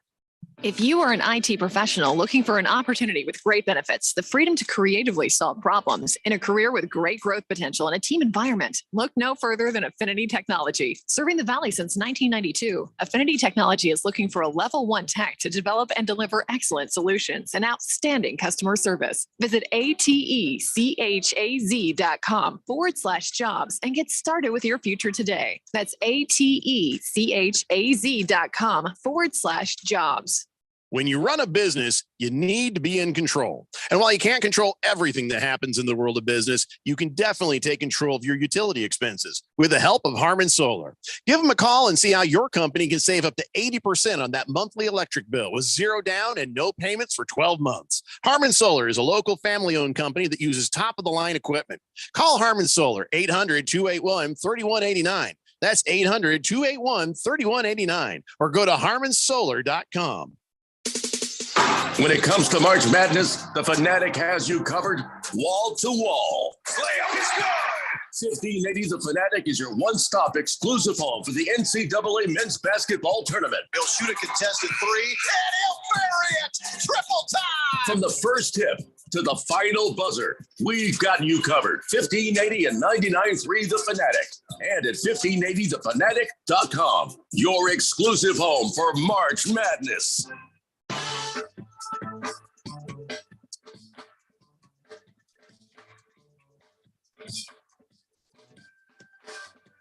It is the March Madness time, and this past weekend, a lot of fun happening. All right, I won 2, I lost 2, so I broke even. You won money? Yeah, I won 2. I lost 2. Good for you, man. But I broke even. I'm working on this weekend. We'll see. But you, the fourth dimension, you can take your first shot at college hoops with the FanDuel Sportsbook and get 10 times your first bet amount in bonus bets. That's up to $200. Just bet $20 on the bracket. You'll land $200 on bonus bets, win or lose. That's $200 you can spend on everything from betting the money line to point spreads to that upset you've been kind of eyeballing. I mean, we're into the Sweet 16 now. Any sort of upset can happen. Well, all you got now is Princeton at Creighton, really. Damn. Would you call Florida Atlantic at Tennessee an upset, Ken? Yes. Yeah, that would definitely be, even though Tennessee's hurt. I'm actually, this is Rick Barnes. Oh my God. Now here we go. Tennessee is hurt. This is, their starting point guard and another one of their best players is out.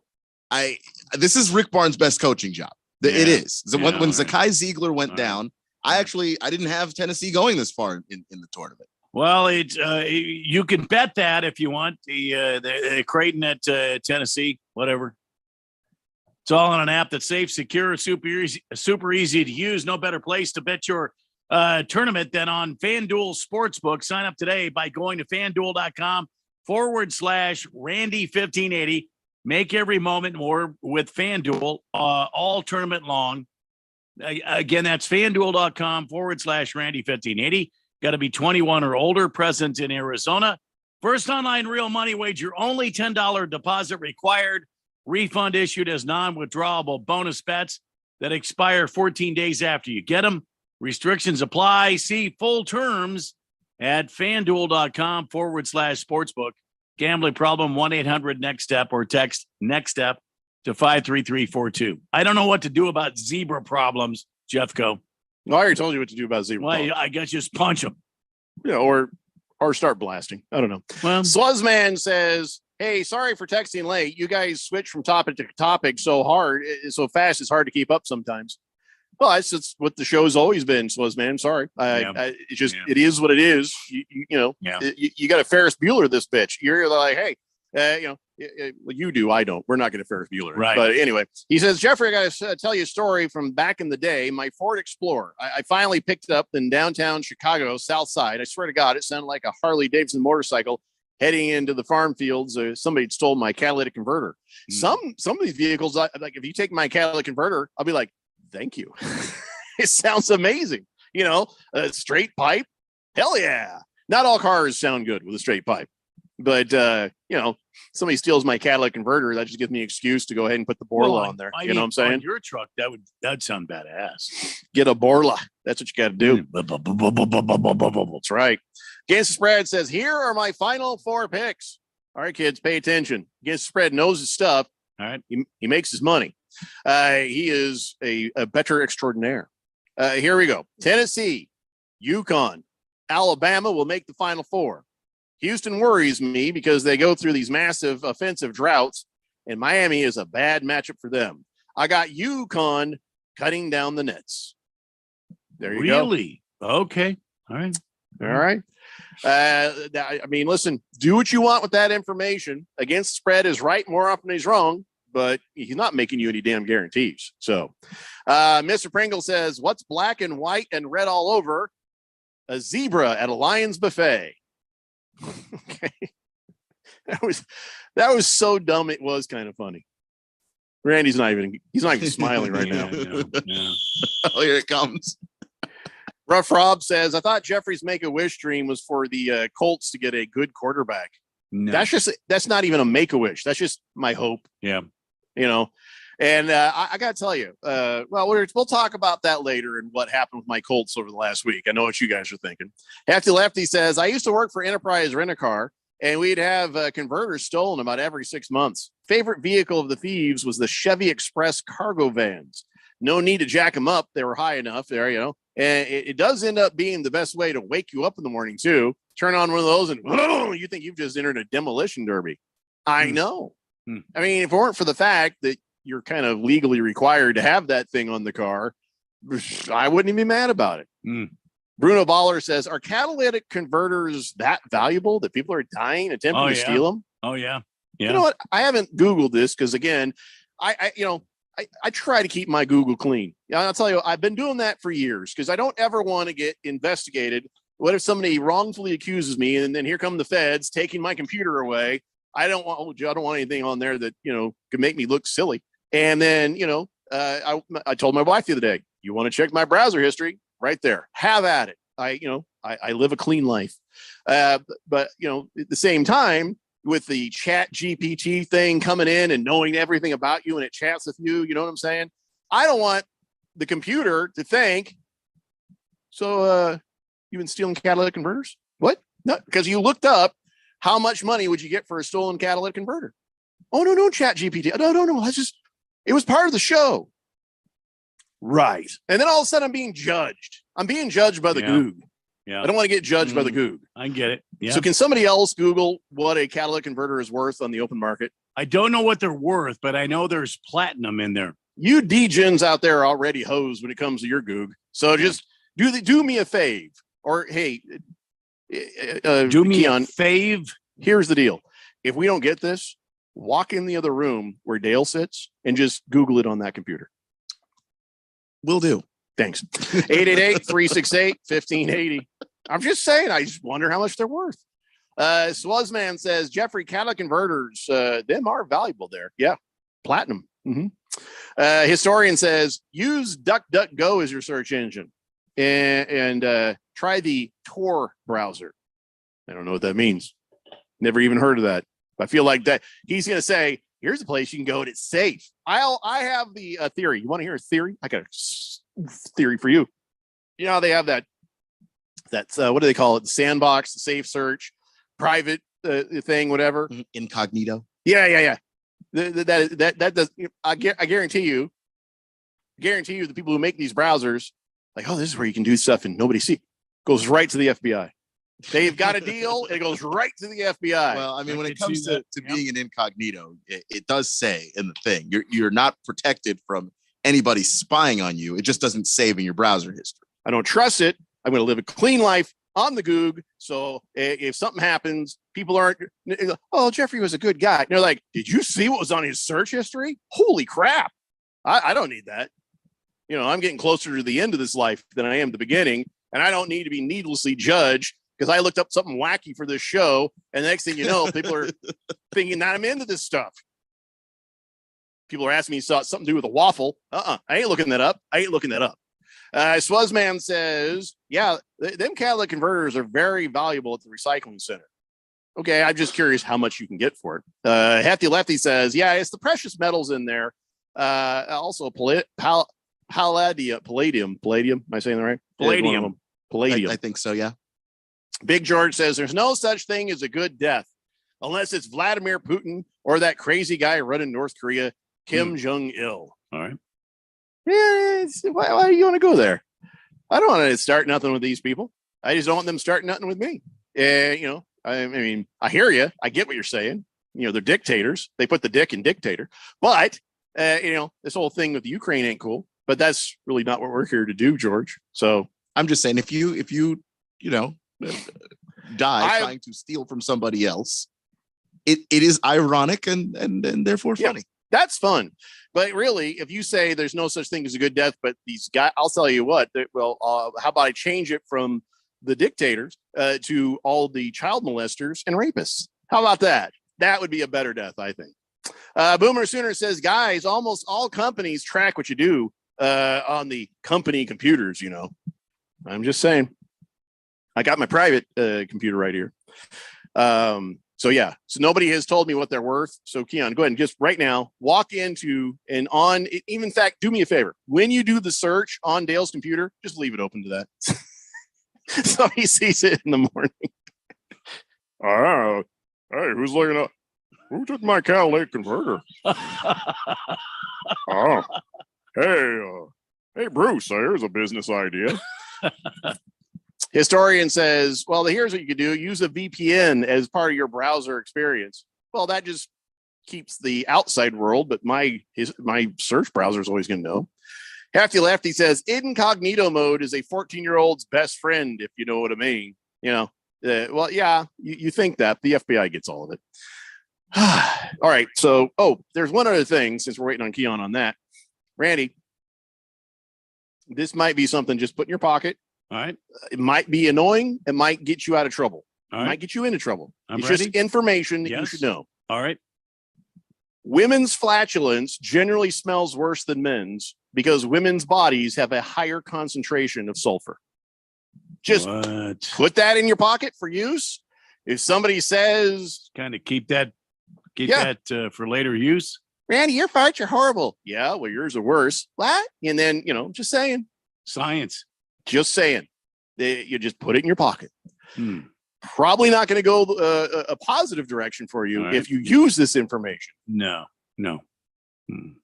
But it's just, I think it's good you know. Yeah. Thank you. Thunder Snow says, Jeffrey, I love your Dale impersonation. Spot on. Thank you, Thunder Snow. Scratch Me Cuz says they should change the death penalty from lethal injection to getting crushed by a Prius. All right. Well, There we any go. last words? Lay down. You got 5 guards pulling a string, but only one of them's connected to the jack. It's not a bad idea there, Scratch Me Because. All right, so Keon, what is the value? So apparently recyclers will pay $50 to $250 for it. Wow. I wonder what decides the 50 to 250. Probably late models are worth more or something. I don't know. Wilbur says, I have to have a catalytic converter replaced in my wife's car. Trust me, that is not a cheap proposition. All right, so if they'll give you 50 to say $250, I wonder how much they cost, if you buy one. I didn't know they were that expensive. Swazman says, Jeffrey, you're funny. You know a lot about women's lifestyles. Not sure if you know a lot about women. Well, who does? I mean, listen, this was just a scientific fact that I was able to pull up about women's flatulence. Okay. That doesn't mean I know a lot about women. Hefty Lefty says, according to science, women don't fart or poop. They only have periods and diarrhea. What scientific journal did you get that from, Hefty Lefty?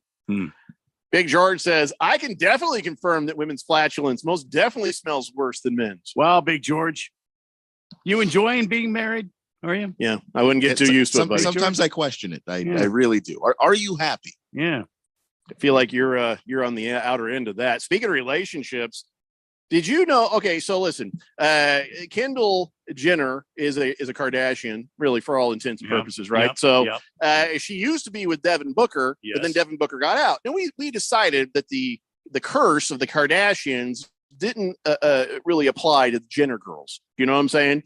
Because when Booker and Kendall were together, Booker's been fine. His game didn't go up or down based on anything. You could say there's bad luck involved in some ways, but really, in general, he was fine. He got in that relationship. He got out of that relationship. They were together like 2 years together, and they broke it off. No harm, no foul. Okay, so we wouldn't put the Kardashian curse on this one, but very weird turn. So Kendall Jenner, now she's single, and then she goes on and she's like, hey, what do? I just was dating Devin Booker. Well, the not logical next step is Bad Bunny. So now I guess she's been dating this Bad Bunny. Now, Randy, I know you have zero idea who Bad Bunny is. Bad Bunny is this guy from Mexico who sings and raps and stuff. And I saw him somewhere do something, and I was just like, the whole time I'm like, I have no idea what he's saying. All right. But he's pretty popular, And so then I guess he comes out with this song, and in the song he says, I'm not the bad baby. That's a gimmick. The sun in Puerto Rico heats up more than the one in Phoenix. He's talking about Devin Booker. How is he talking about Devin Booker? It's a bit of wordplay there because he's Phoenix the sun Sun. in Phoenix. I think we're all reading into this a bit much. No. When it comes to rap, trust no one me. knows rap like me, Randy. These cowards have something to say to Devin Booker. Why don't they just say? And Devin Booker agrees. His response was he worried about another man again. Yeah, that's what I mean. And also, do you think that a person who goes by Bad Bunny is going to be the guy that comes to you in a fight and actually says something to you in your face. Anybody that named knows- Bad Bunny's going to get his ass kicked by me. That- I mean, I don't know about you guys. Probably but get if his I ass come up kicked by against Devin somebody Booker too, which is why he didn't say it to Devin Bad Booker. Bunny going to get his ass kicked. I don't know. I don't think Bad Bunny's anything to be afraid of. But No. I was surprised that Booker even responded on the Twitter. That's when he said that in a post. Somebody brought that up, that Bad Bunny was dissing Devin Booker with this. Because also in that verse it mentioned dangerous Scorpios, which is Jenner's zodiac sign. So who gives a damn, really? But I don't know why Devin felt like he needed to respond to it. Just who gives a crap, right? That is your past. Don't look back, Devin. You keep looking forward. Yeah, I mean, the reason why a lot of these guys respond to stuff is because we don't have anywhere near the amount of followers they have, so it doesn't even register for us. How many waves of people are like, "Hey, Devin, did you see this? Hey, Devin, did you see this?" After a while, Devin, they just go radio silent, man. Doesn't matter. If I'm Colty. Devin Booker, I don't even respond. Colty says Bad Bunny is also a professional wrestler. It's fake wrestling. He says, "Oh, I wouldn't want to mess with him. It's fake. Please. It's fake. It's all fake, Colty." Yeah. So speaking of the Kardashian curse, though, that is still real. I guess Kim Kardashian decides to go to watch this soccer game there, and I guess Arsenal, lost because they went to the game. She was rooting for Arsenal. Yeah. And Messi had this amazing run. They had never lost a single home game in 700 days. Kim Kardashian shows up with her kids. Bam, gone. And, of course, then, earlier she was there and, they lost. It just, and then she was FaceTiming with somebody on the team. And when they fell down on the turf, they actually were hurt, which is rare for soccer. Oh, boy. All the way around, it's like, hey, Kim, maybe leave these kids alone. Although, if she's watching soccer, she's not screwing up NBA games. Well, that's true. Yeah. So maybe we should just be happy she's watching soccer. Yeah. You know what? I withdraw my... Let's just pretend we didn't talk about this. Kim, go ahead and watch soccer. Yeah. Enjoy the soccer, and I'm not surprised that she likes a team called Arsenal. Against the Spread says it wouldn't be that hard to push a Prius off a jack. Maybe a homeboy caught the crackhead red-handed and pushed the car off the jack and then distributed some good old vigilante justice. Well, I don't know. We can only take them at their word because we weren't there unless somebody has a video of it. Hefty Lefty says, I'm surprised Playboy hasn't sued Bad Bunny for copyright infringement. I don't think they can sue for that because that's just a silhouette of a bunny. And I don't think he probably stolen their stuff. Big George says, hey, whoever said anything about my wife? I'm just talking about my mom's flatulence. Woofda, that stinks. Dude, that's really, your mom. Big George? Why would you Your do mom? that to your mom? You know, Big George, I wish my mom were around to fart. She's not anymore, Big George.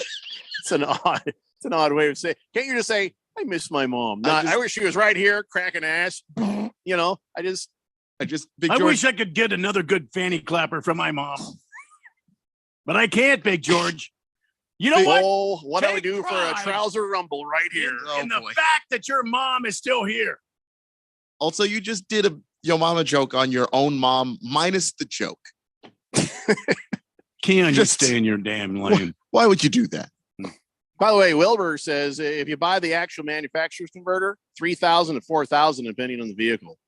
Holy moly! Yeah, Thunder Snow says replacing the catalytic converter in newer cars can be between $500 to $2,200. Yeah, I guess that is the range there.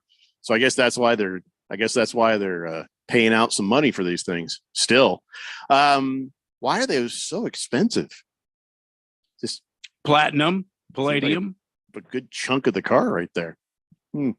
All right, we have to take a break. When we come back, let's talk some NBA. It's the Daily Blender here on 1580 The Fanatic.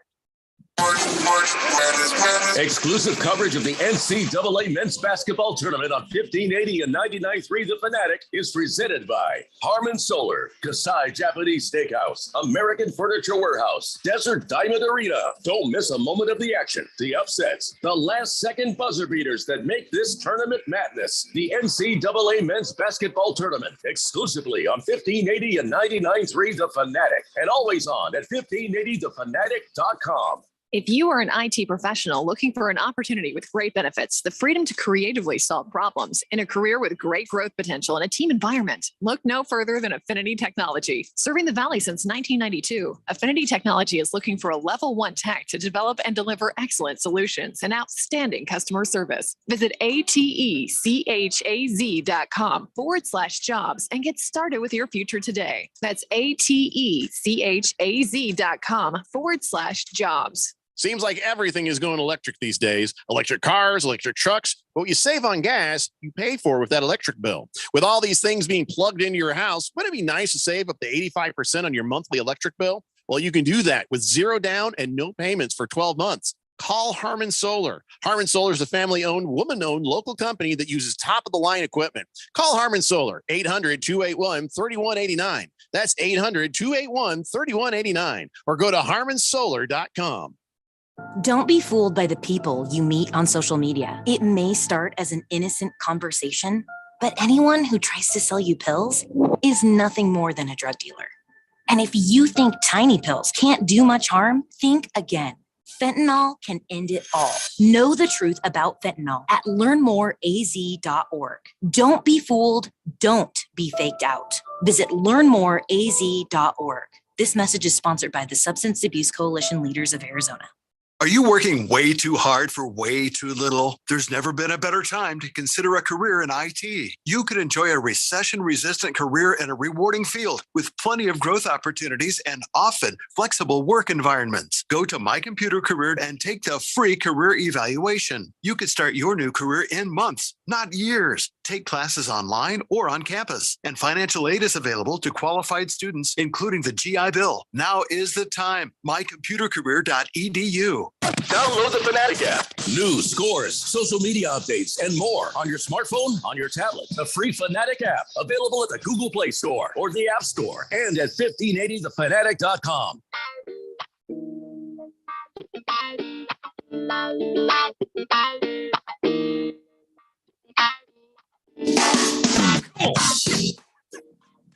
Today, the Blender here on 1580 The Fanatic.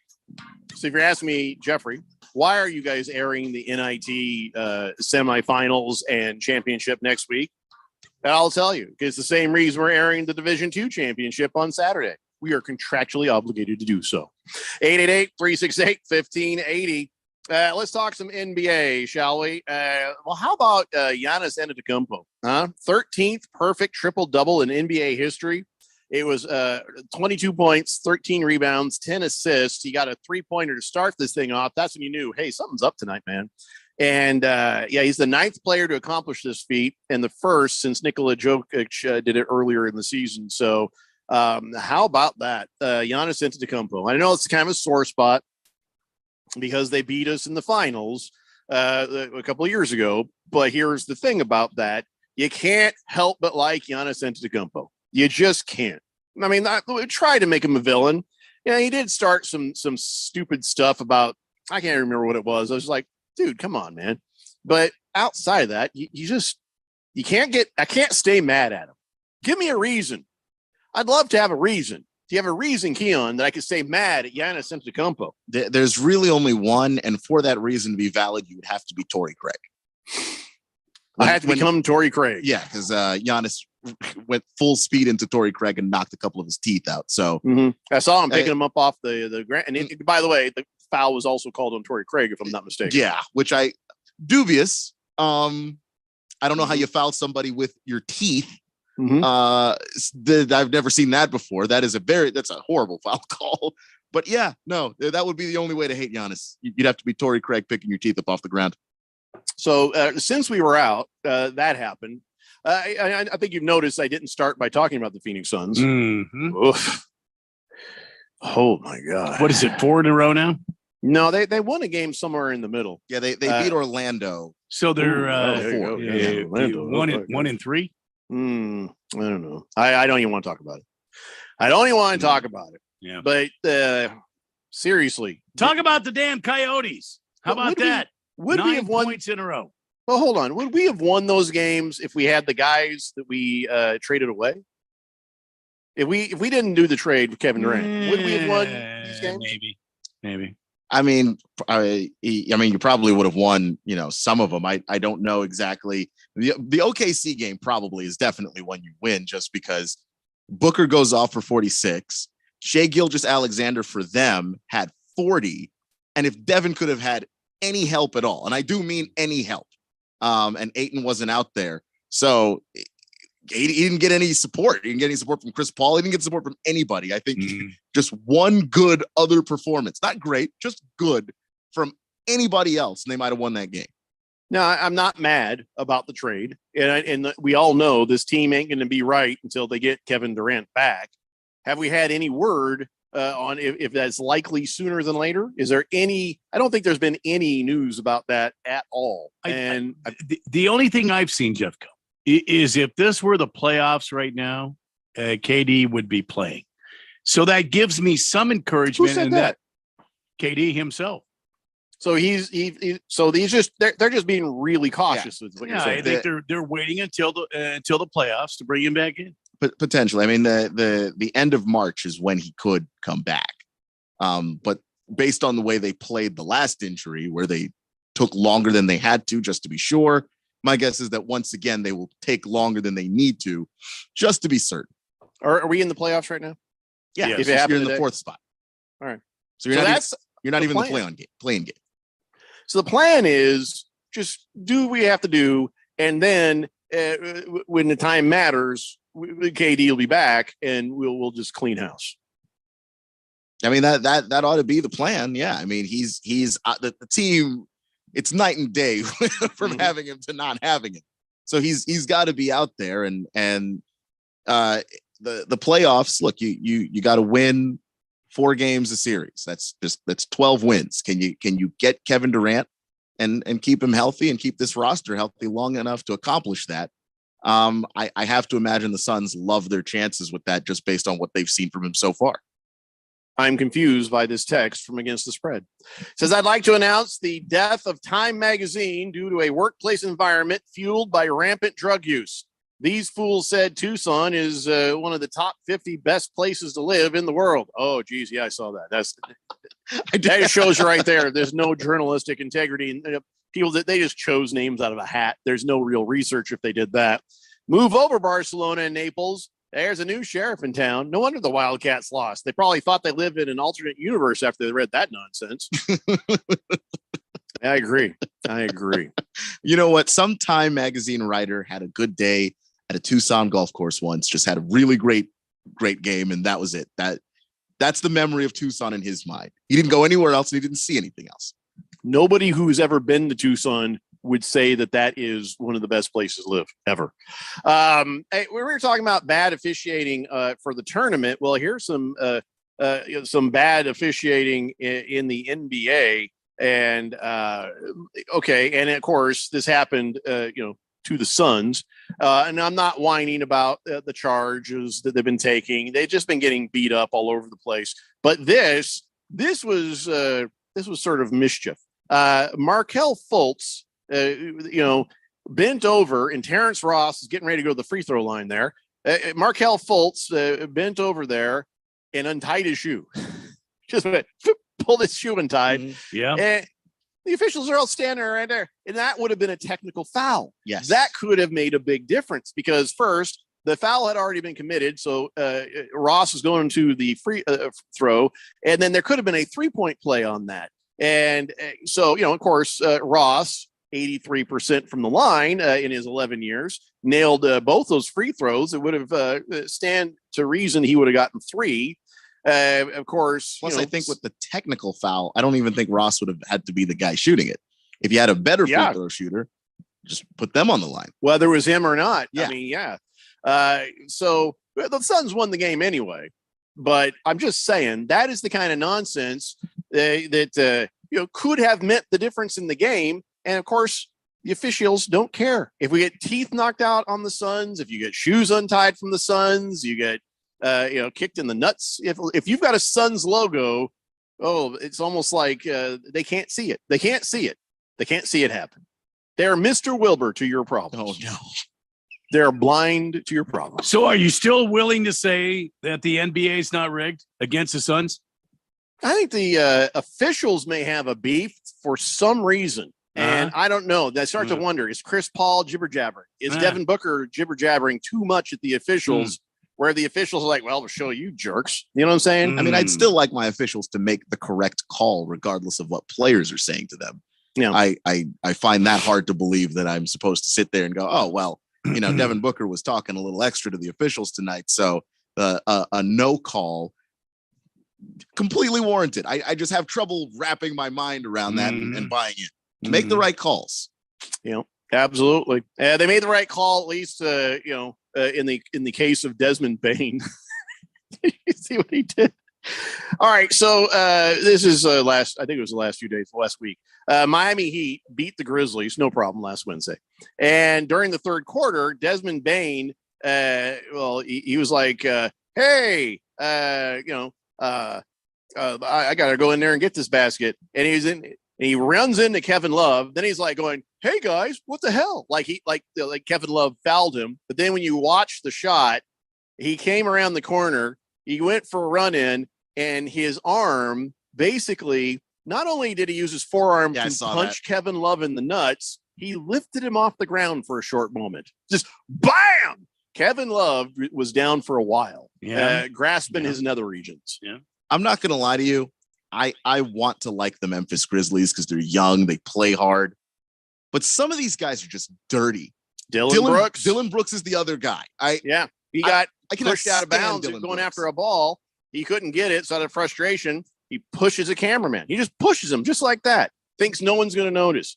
Desmond Bain, you think nobody's going to notice that you not just punch but lift Kevin Love off the ground by his giblets. Dylan Brooks, the guy's holding a camera. There's other cameras on you and that. Everybody saw you push the cameraman. Come on, man. I will accept Dylan Brooks and his existence in the NBA because the league needs pests. They do, but I do not have to like him. I can't stand the way the guy plays. Also, he's a flop artist on top of being everything else that he is. Yeah, it was a rough night, but it was only just brought on by themselves. Rough night. And by the way, when he pushed this guy, I don't know, did he get fined or anything? Because remember, Dennis Rodman got suspended 11 games when he kicked the cameraman. So pushing this guy should have been worth a couple of games or something. I mean, somebody needs to say something. Yeah, he got fined $35,000. Oh, there it is. Okay, cool. All right, he was punished. That is good to hear. Hey, there's Donnie. Says the officials may not have beef with the Suns, but I do. Nobody cares, Donnie. Nobody cares.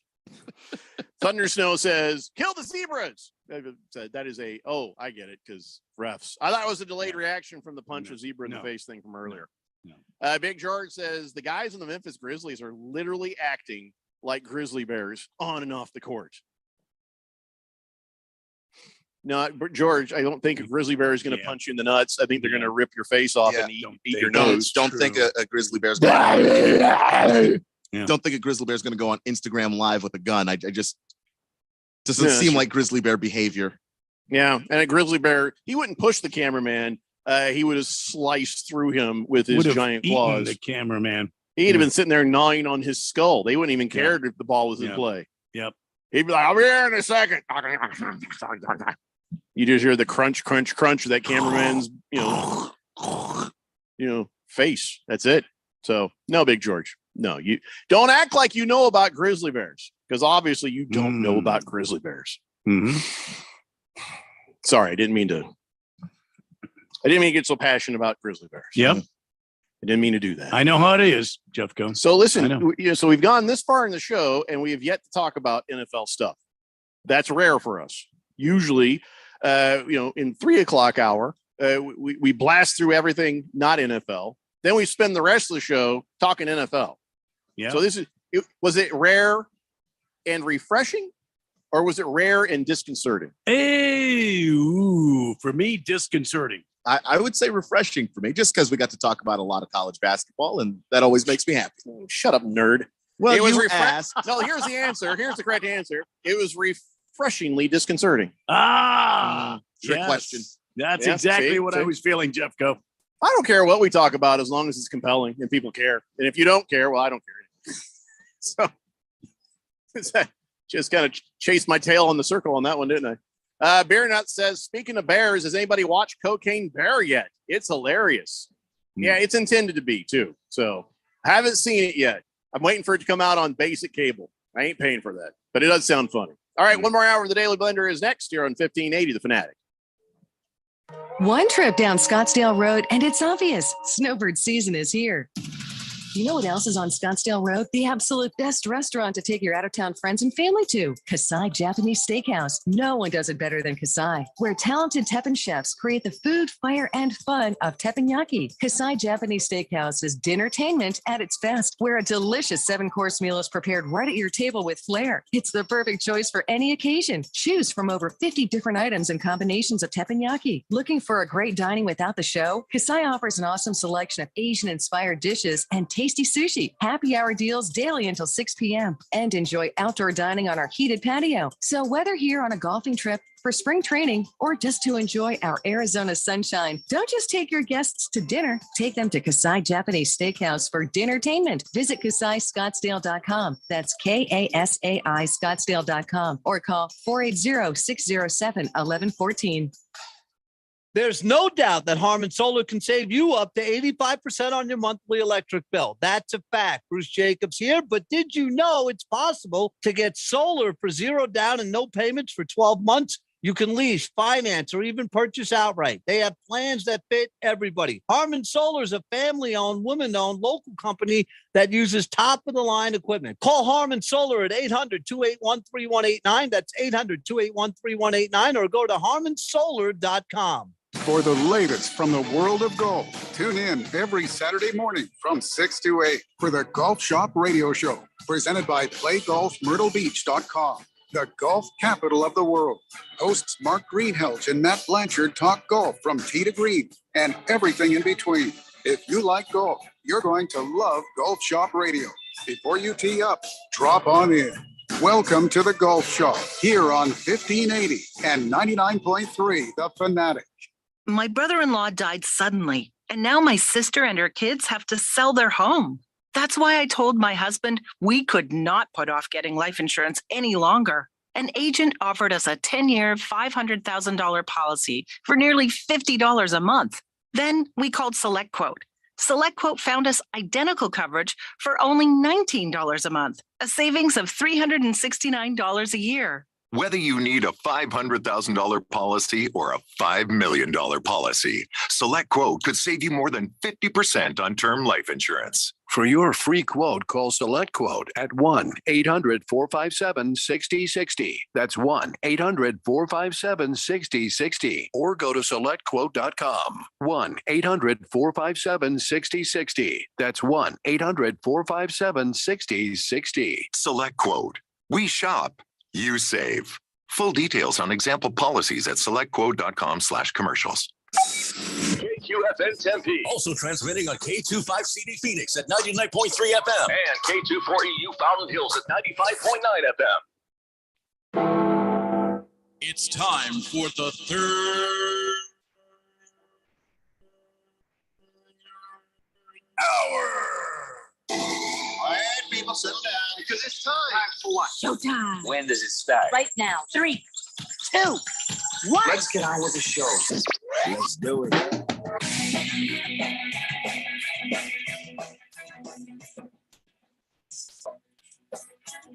All right, everybody, it's 5 o'clock here on the Daily Blender. I'm your good friend, your radio pal, Jeffrey O'Brien, alongside Randy White.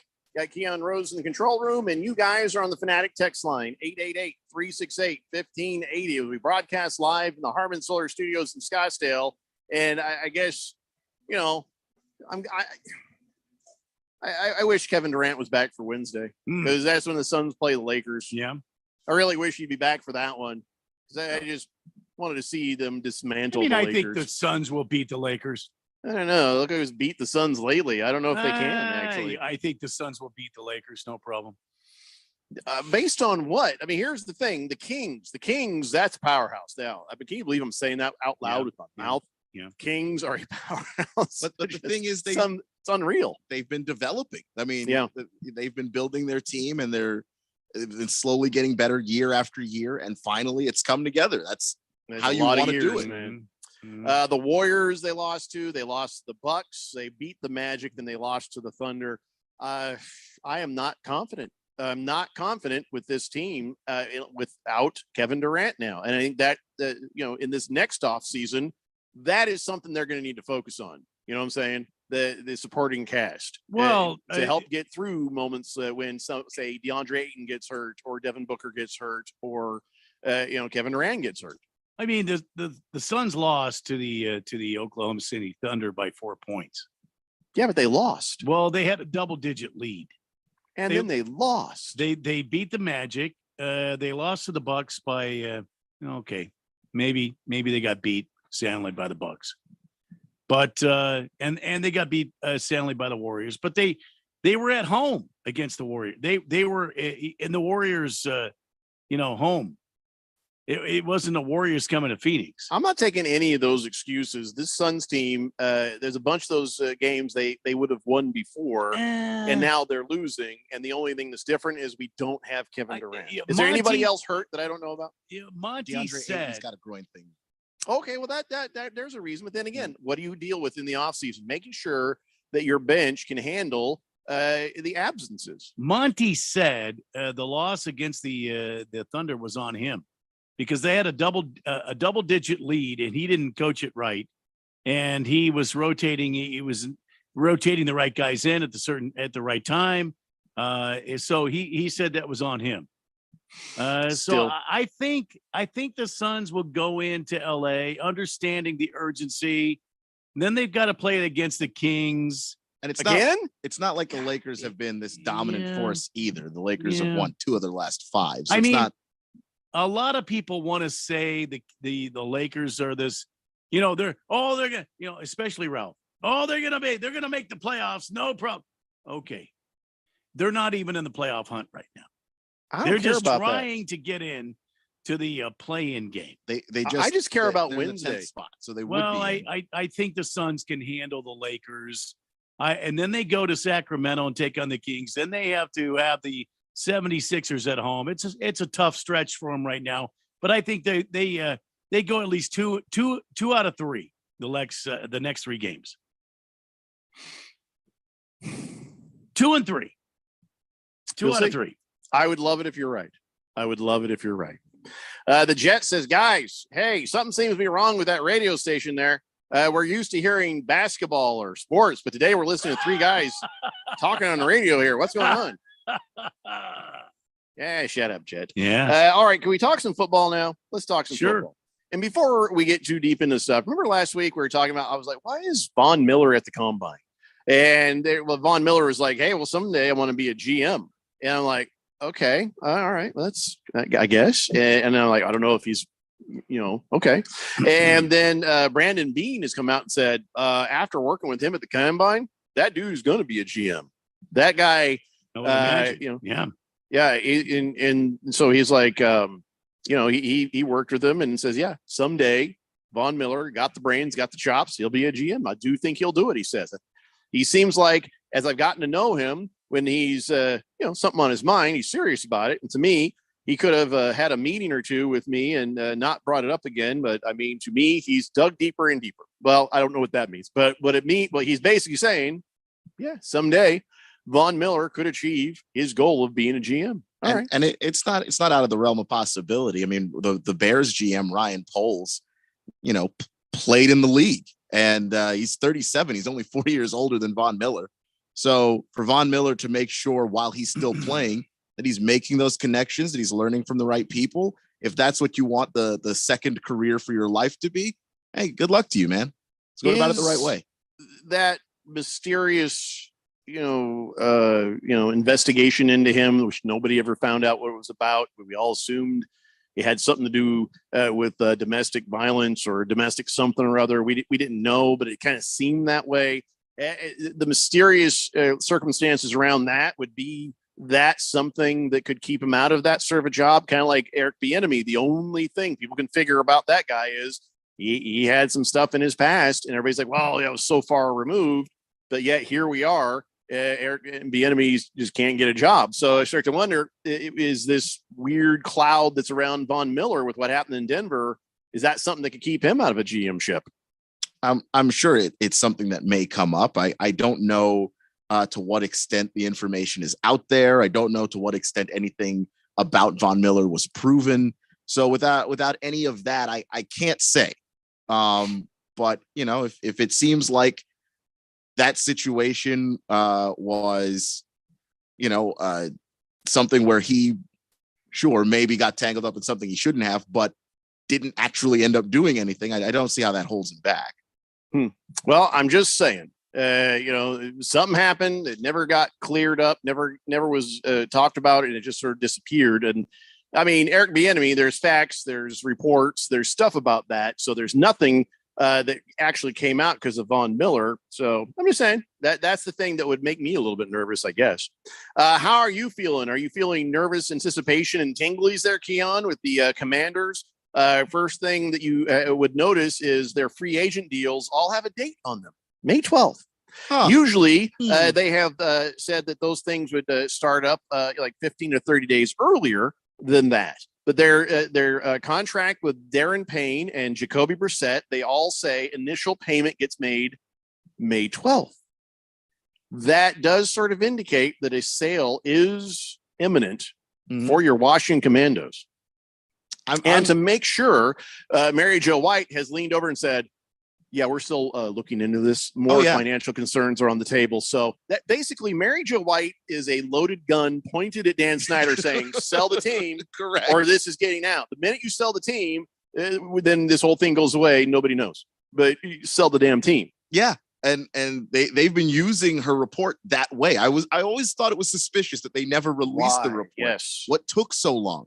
Well, because they always wanted to have that in their back pocket to use against Dan. So when Dan says something insane like, if Jeff Bezos offered me more money, I still wouldn't sell him the team. Oh, so a few stories about Dan leaks later that day. Why? Because the league wants Dan Snyder to know who's in charge. And every time Dan forgets who's actually in charge, they leak another story. So he's going to end up selling the team sooner rather than later. A lot of people think that, within the next week, that sale could even be approved because Dan and Tanya have reportedly cleared all of their stuff out of. Well, they did that in December. FedEx. Well, no, like this past week, they were saying that the last of the Snyder things that were in the building got cleared out.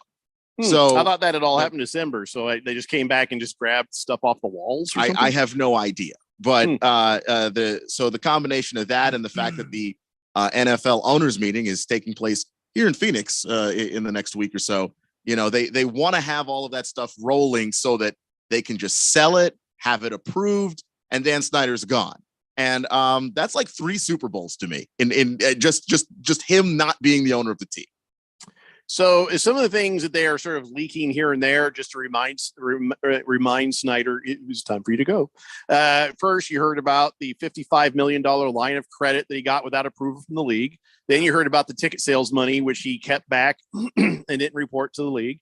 And then there was the time that, he charged the franchise $4.5 million for advertising by putting the logo on his personal plane. And then you just found out he has been getting a $10 million salary every year. One of the few owners who would ever do that, and then of course, he stopped doing that during the pandemic because that's a bad optic, right? But then after, he just gave himself a nice raise. So there's all sorts of little tidbits that are coming out, and it's like, yeah, we get it. This guy is an absolute dirtbag, but they are just sort of spoon feeding the dirtbaggery out there, saying, "Come on, Dan, come on, sell. We're going to tell more. We're going to tell more. We'll tell none if you just get it over with." And we're going to keep telling. And the reason why it works is because they think they've got even worse stuff. So just like this stuff is nothing compared to, we will ruin you if you try to do anything.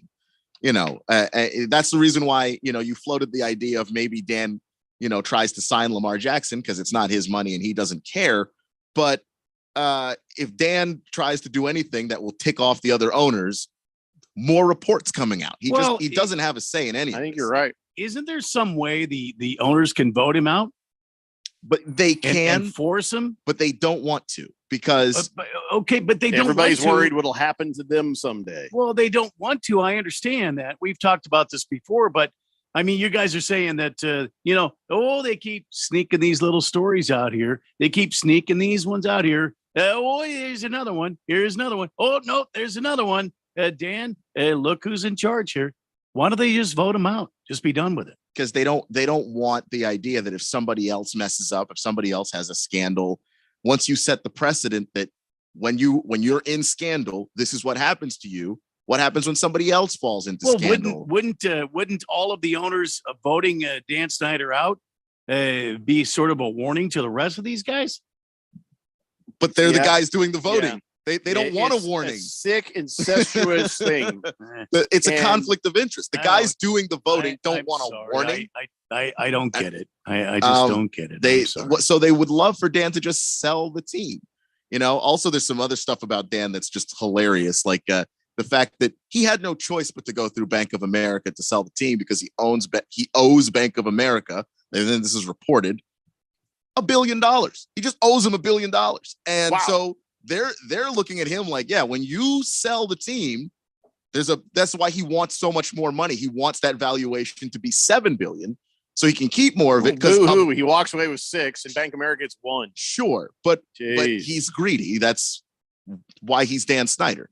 If paying yourself $11 million a year and not putting money into, I don't know, your football field, the raw sewage that falls on fans, the little gate thing that almost killed Jalen Hurts. I don't know. Pick a thing. If spending money on that stuff is not your priority, is this going to happen or not? It's going to happen. Yeah, it's going to happen. It's happening. Yeah. Trust me. It is Cardinal happening. Art says once the Commandos sell, guarantee Keon doesn't take his daily naps for like a week. Oh, you really? What you naps? You have misjudged Keon, Cardinal Art. I guarantee you he'll take even nicer naps every day. I might actually start sleeping at night. Yeah. What? You've got that wrong, Cardinal Art. Let's talk about my happy news. And people think I'm just being silly. I'm not. Gardner Minshew's a Colt. How about that? Gardner damn Minshew has agreed to terms with the Colts and $3.5 million. That's it. $3.5 million and maybe some incentives and stuff. But I'm happy. And here's the thing. I know a lot of people are watching this going, woof. What do you, I mean, he must just be that veteran presence for the guy you're going to get, which is probably at this point, Anthony Richardson. At first, I just wanted him. Now that just seems like the logical choice that they're going to make. But the Eagles replaced Gardner Minshew with Marcus Mariota. And at first I'm like, well, he hasn't done nothing. I like Gardner Minshew more. And then I realized, Marcus Mariota, he's going to get $5 million, maybe $8 million if he fulfills some incentives. But the point of him is to be a backup who can do similar things that their, starting quarterback can, a running quarterback. And Marcus Mariota has put his body on the line for other teams coming in off the bench, just, as a gimmick player. And so he actually can do more of those things. Gardner Minshew, more of a typical basic quarterback, and so it makes sense for the Eagles with Marcus Mariota. And it makes sense for the Colts with Gardner Minshew. And the Colts got a hell of a deal on Gardner Minshew, if you ask me. Maybe I'm wrong. What do you guys think? Well, I think they did exactly what they needed to do. And not only that, your head coach is very familiar with Gardner Minshew. He was the backup quarterback there when Shane Steichen was the offensive guy in Philadelphia. So he already knows Gardner Minshew. Minshew, it can also morph into pretty much any sort of offensive situation. You don't know what kind of quarterback you're going to get yet. And you've got a guy that's able to do any sort of offense, and he already knows Shane Steichen. I think this is a win for the Colts. Yeah, I don't see him as the answer. He's not. No, he's a guy who he's going to win you a few games here and there, because here's what happens. You get Richardson on the bench there learning, and I'm sure Gardner Minshew has some things to teach. And, and then maybe if you have to lean on him for some games, he can win them. I'm just saying, I think this is a fine idea. I wish we'd had him last year because that could have been fun. But Keon, is Gardner Minshew a better quarterback than Marcus Mariota? Yes. Marcus Is Mariota. it weird to you that the Eagles paid Marcus Mariota way more than the Colts ended up playing Gardner Minshew? No, because I think you hit the nail on the head earlier. Mariota gives them a backup that can do more of what they want. We saw what Minshew looked like when he filled in for Jalen Hurts in those games where Hurts was injured, and he didn't look comfortable. And of course he doesn't look comfortable. That offense is kind of predicated on the fact that the quarterback has high levels of mobility. And it's not like Gardner can't move, but Gardner is not a mobile quarterback in that way. He ran the air raid in college. It was drop back, find the open guy and then use that deep ball accuracy to make something happen. I don't think that you're getting a whole lot of that in Philadelphia. If he's going to have to come in, your offense is going to be very different. You're not going to have to change it as much if Mariota is your guy. But if I just put the two quarterbacks head to head, Minshew's just a better quarterback. Well, I am happy with this. I'm happier with this than some of the things I've seen. Even if the Colts go, we're drafting a kicker. I'm like, all right, fine. We got Gardner. We got Gardner Minshew. Listen, we may not win a lot, but it's going to be fun. And that's exactly what Gardner Minshew was looking at. He says, I don't really have any expectations. I've come here to work hard and have fun. And that's it. And he knows the Colts are looking to draft a quarterback. He knows what this is all about. So Jagdog says Minshew plus Colts equals Super Bowl. Randy, you missed your window to sign Minshew for the Cardinals. Yeah. Well, Awesome Fart was slow on the trigger. Yeah. Don't you want him, Randy? I Aren't you do, jealous? but it's Jelly? too late now. Yeah. Jelly? We'll see. Yeah. Jet says, I'm guessing that Keon doesn't care for Dan Snyder for some reason. Well, I know it's hard to decipher. Him and me and just about everyone in the DC area. And outside, probably. For some reason. Yeah. Wilbur says, Commando's slogan to their fans, with all the things that go wrong, are you not entertained? No, we haven't been entertained for 25 bleeping years. We've been entertained on the outside, seeing the misery there with a little bit of Schadenfreude working out there. But outside of that, it's just, it went from, and then it just got sad. Yeah, but don't worry. We are so close to the end of this. I'm going to reach levels of actual happiness I don't think I've ever achieved. I'm excited. Yeah, it'll get to the thing where at the meeting in Phoenix, you hear that they made a vote that we decided to let Dan Snyder stay. Then here comes Keon. Son of a bitch! Give me a drink. That will be the first thing I expect to hear out of his mouth. All right, we got to take a break. We'll be back with more of the Daily Blender after this here on 1580 The Fanatic. This is Brent Musburger's Action Update on 1580 and 99.3 The Fanatic. The best way to start betting smarter is to sign up for a free VSiN subscription at vsin.com/subscribe. That's vsin.com/subscribe. It is down to 16 teams for the NCAA Men's Basketball Championship, with the Final Four taking place at the end of the month in Houston, Texas. Alabama, the #1 team in the South region, favored to cut down the nets as champions of the season at plus 320, while the Houston Cougars of the top seed in the Midwest region plus 400 to win the national championship in their hometown. UCLA, the 2 seed out of the West region, plus 850. UConn, the 4 seed out of the West, plus 900. The Creighton Blue Jays are plus 950. Texas is plus 1,000. I'm Tony Desiri with your VSiN Action Update on 1580 and 99.3 The Fanatic. News, Will of the People, World Tour. April 2nd, Desert Diamond Arena. News. With special guests, Evanescence, and Highly Suspect, Will of the People, the new album, available now. Tickets are on sale now at muse.mu. Muse, produced by AEG Presents.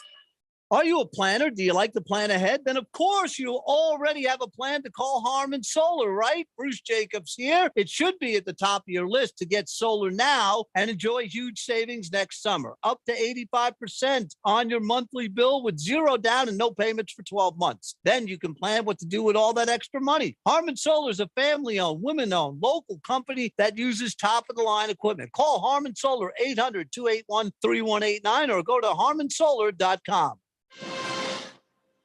Do you want to know what's trending now? You can defer payments of a full NetSuite implementation for 6 months. No payments and no interest for 6 months. This is a big deal.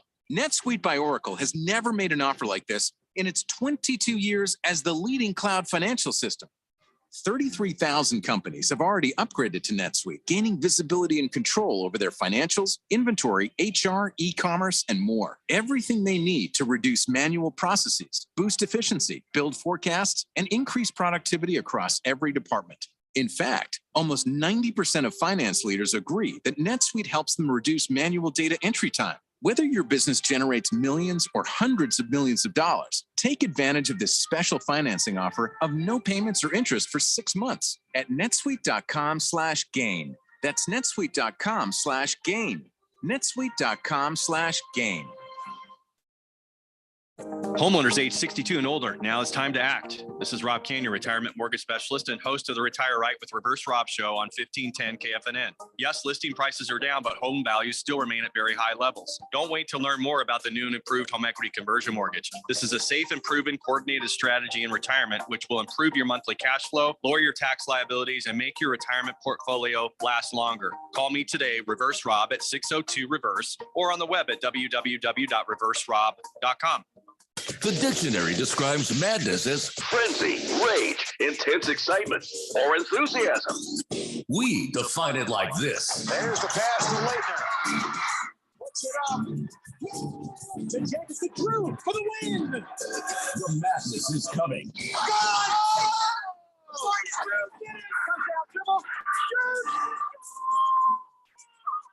1580 and 99.3 The Fanatic. The home for March Madness.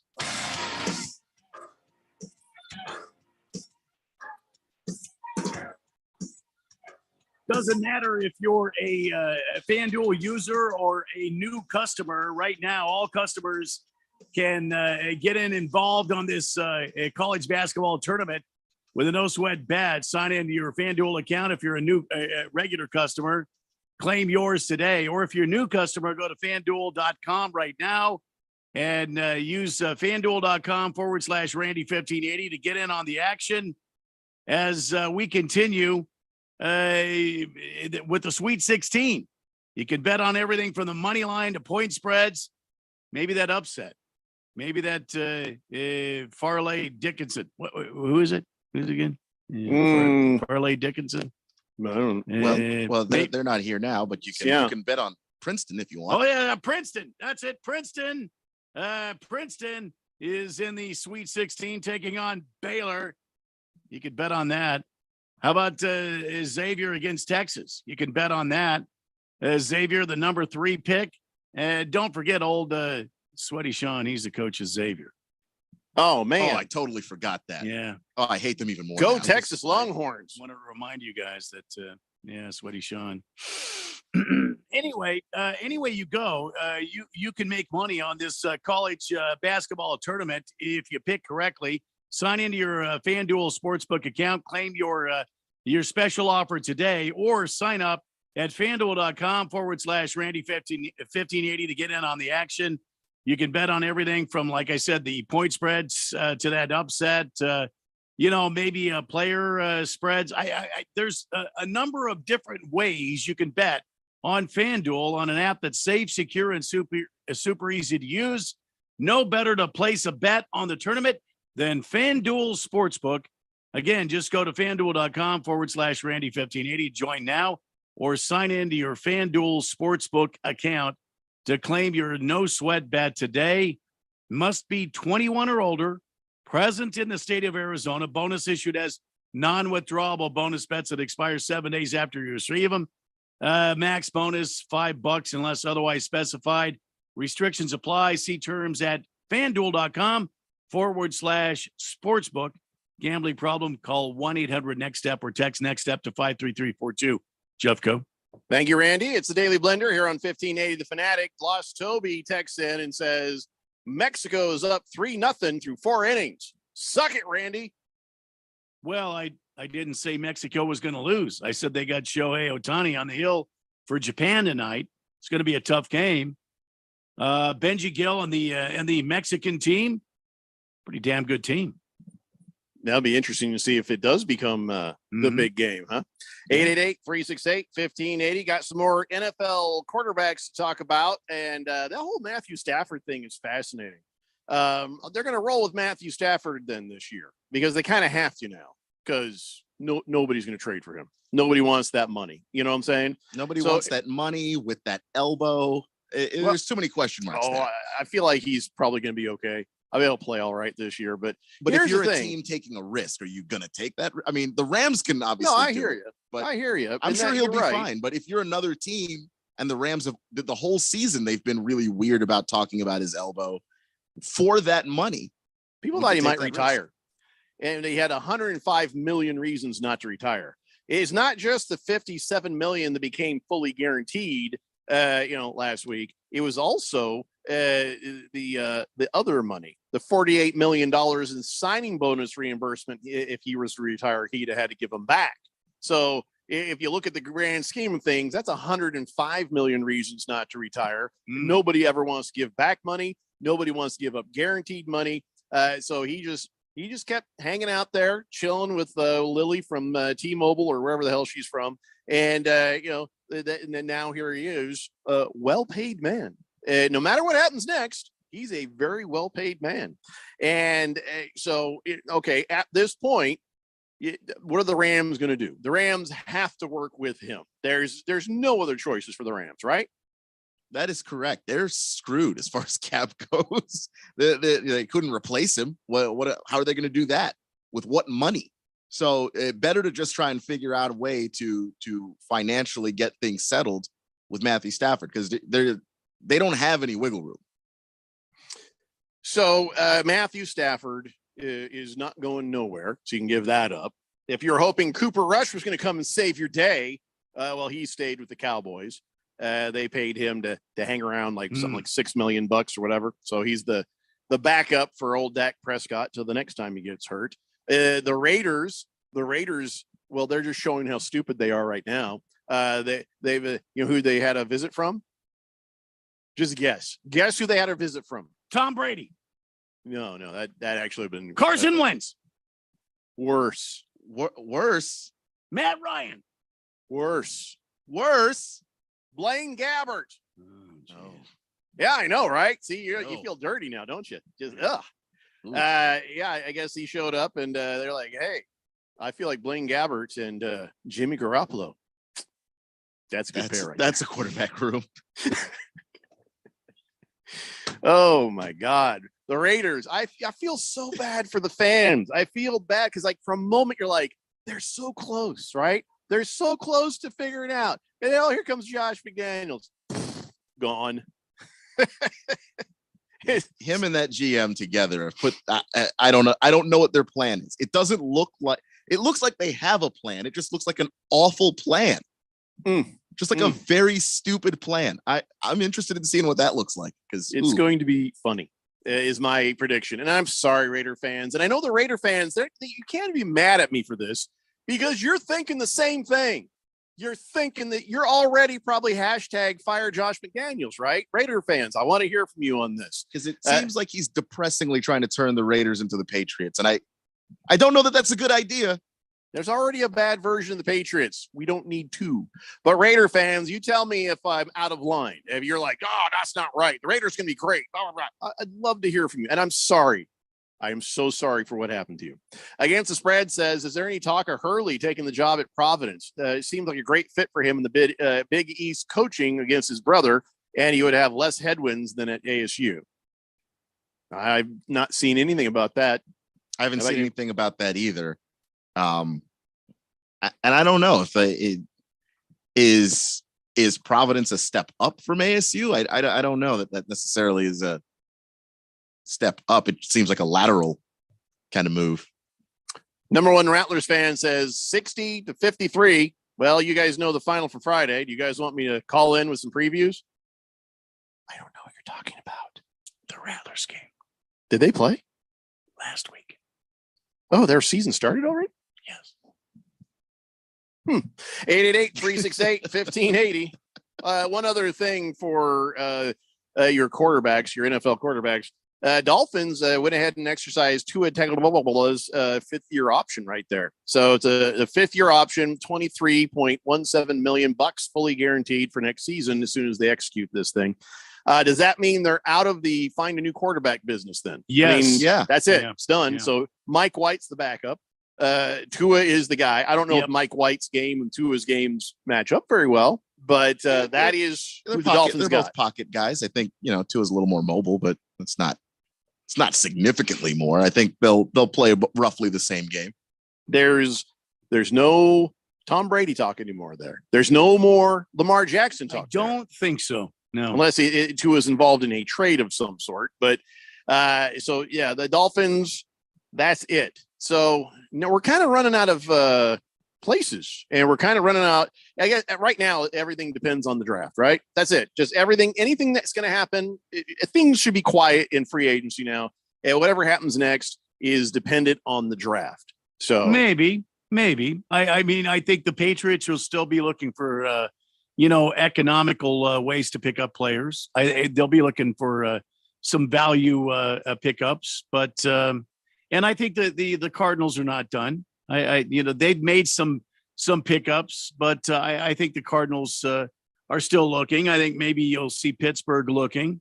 I don't anticipate it being too quiet, but I think there are teams out there still shopping. Oh, there are teams out there still shopping, and there are still players to shop for. Bobby Wagner's still out there. The safety from Cleveland, John Johnson's still out there. Frank Clark is still out there. So there's Dalton Schultz still out there. So there are definitely players to have. But I do think that that first couple of days of free agency, everybody went crazy trying to make sure whatever needs they had were filled, because you don't want to have to draft somebody on draft day. You want to be able to go in and draft whoever you think is best for your team, whoever you think the best player available is, as opposed to, oh crap, we need a safety. So you draft a safety, you maybe reach for a guy, and then he doesn't work out. All right. So the Panthers moved up and got the first pick in the draft, and they picked up Adam Thielen. Adam Thielen was released from the Vikings, and so now he's over there on that team. And also the Panthers are talking about maybe getting DJ Chark. I'm surprised at that. Also surprised that the Cowboys went and got Brandon Cooks and just totally gave up on old Odell Beckham Jr. I thought for sure that Odell was going to end up as a Cowboy, but I guess it turns out the Cowboys didn't look at Odell as a $4 million man. No, sorry, $10 million. What was it? That's what Odell wanted, $10 million, right? Or that somebody offered him $4 million and he said no or something. I don't know. Well, he said that the 10 million, him wanting 10 million wasn't true. He just said he thought he was worth more than 4. Okay. So that I mean, the Cowboys probably just not wanting to deal with any of that. And, Brandon Cooks has been successful everywhere he's been. Like, the guy can just play. So at that point, go out there, get yourself another option who can work with CeeDee Lamb. And then you don't even have to worry about the Odell stuff and what's he like in the locker room. What is a fair amount for Odell Beckham Jr.? I mean, I guess it's hard to say you saw the workout. So maybe the guys that know better than we do looked at that and were like, yeah, we're not paying 10. That's for sure. So what do you think is a fair amount? 5, 6? I mean, I'm not paying more than 8 if I'm desperate. I was going to say 6. So he may not. He's going to have to do something. He can't go a second year of not playing, because that just looks bad. And then, people forget about you. Like, this league moves on pretty damn quick from just about anybody. And if you're, a wide receiver, that position has so much talent coming into the league all the time. You're so replaceable. No one needs to put up with Odell. If somebody offered you $4 million and you said, no, I'm hanging in there, I'm worth more, you got to be careful, because what happened to CJ Gardner Johnson can happen to you. So here's what happened. CJ Gardner Johnson, he got an offer from the Eagles, and they offered him some stuff. And then he's like, no, I think I can do better than that. And so he went out looking, and then the Eagles were like, well, okay, well, bye. And they gave money to some other guys and figured out how to take care of James Bradbury, Darius Slay, that sort of thing. And then so CJ Gardner Johnson was out there. He couldn't find it. Not only could he find a better deal, he couldn't find that deal. And he ended up getting less money with the Lions than he could have got from the Eagles if he had just taken their deal. I mean, I get it, believe in yourself and all that stuff, but I wonder who his agent is. Maybe he should fire him. Sometimes the client doesn't listen to the agent. So Odell Beckham Jr. has got to be careful that he doesn't end up in the same boat as CJ Gardner Johnson. You end up taking less than you would have got if you'd have just said yes to some sort of a decent offer. And I do think that and I don't know if his agent led him or misled him on this, but whatever the deal is, you might actually be a very valuable safety. But if the available teams don't have a system that uses your style or your technique, you might just be the odd man out. And that could have just been what happened to him.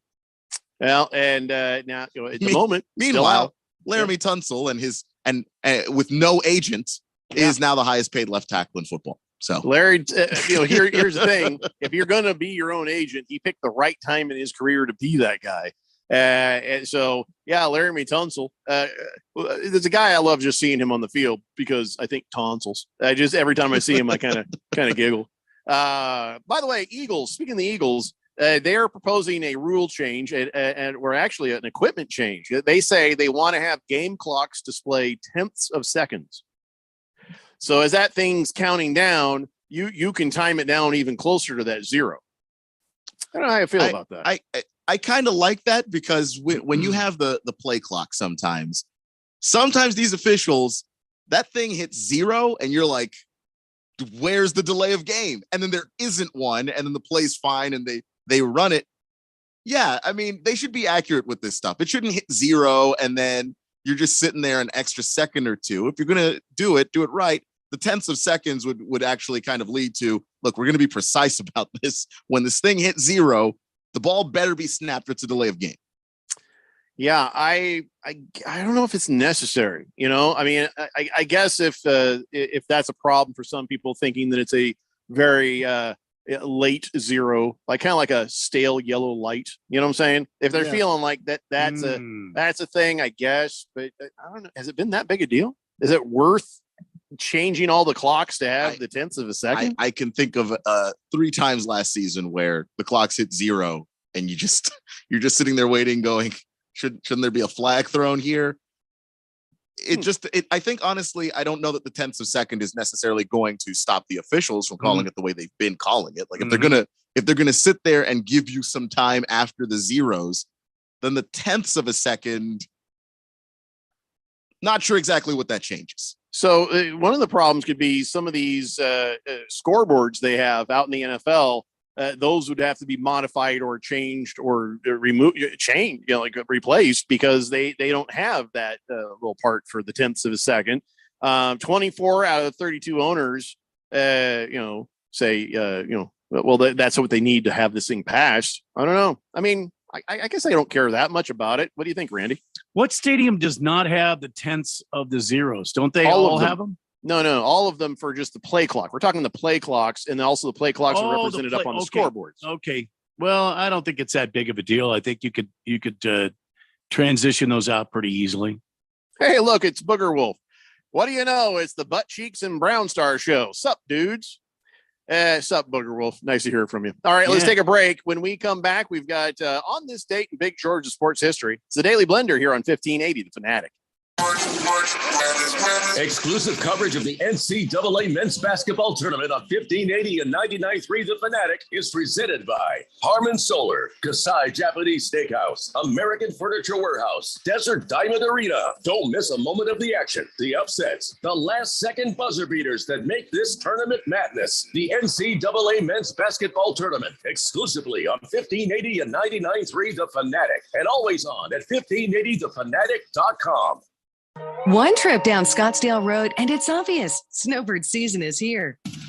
You know what else is on Scottsdale Road? The absolute best restaurant to take your out-of-town friends and family to. Kasai Japanese Steakhouse. No one does it better than Kasai, where talented Teppan chefs create the food, fire, and fun of teppanyaki. Kasai Japanese Steakhouse is dinnertainment at its best, where a delicious 7-course meal is prepared right at your table with flair. It's the perfect choice for any occasion. Choose from over 50 different items and combinations of teppanyaki. Looking for a great dining without the show? Kasai offers an awesome selection of Asian-inspired dishes and tasty sushi. Happy hour deals daily until 6 p.m. And enjoy outdoor dining on our heated patio. So whether here on a golfing trip, for spring training, or just to enjoy our Arizona sunshine, don't just take your guests to dinner. Take them to Kasai Japanese Steakhouse for dinnertainment. Visit KasaiScottsdale.com. That's KASAI Scottsdale.com or call 480-607-1114.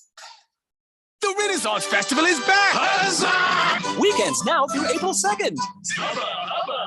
Great shopping, a giant crafts market. Your favorite shows. Be ready to have a great time and don't be afraid to participate. Huzzah! Just night. Huzzah! Silly fun for the entire family. Happiness reigns at the Renaissance Festival. Lots of new shows. Non-stop feasting. Leave your cares behind. It's fun and affordable. You will adore the Renaissance Festival. The Renaissance Festival is back. Huzzah! Weekends now through April 2nd. Discount tickets available at Bashes at Food City or online at arizona.redfestinfo.com. Presented by Delta Airlines, Bashes, Food City, Pepsi, Budweiser, and Guinness. The Renaissance Festival is sponsored by Sun State Equipment Company, home of rental people you can depend on. Sun State Equipment Company, where you'll be treated like royalty. Huzzah! A good work partner knows what you need before you need it. That's how it feels when you work with Cintas. Your dedicated Cintas service reps get to know your business and have the industry knowledge that can help you prepare for what's ahead. They'll deliver your team's workwear freshly laundered. Make sure your first aid and safety supplies, mats, mops, and towels are stocked when you need them. And your fire extinguishers are inspected and in working order. Visit Cintas.com. Oh, I'm ready! And get ready for the workday. So, what's your favorite thing about sports? The excitement, the action, or the 5-meat pizza and the 6-pack? Bingo. That's what we thought. 1580 and 99.3 The Fanatic, and always on at 1580thefanatic.com.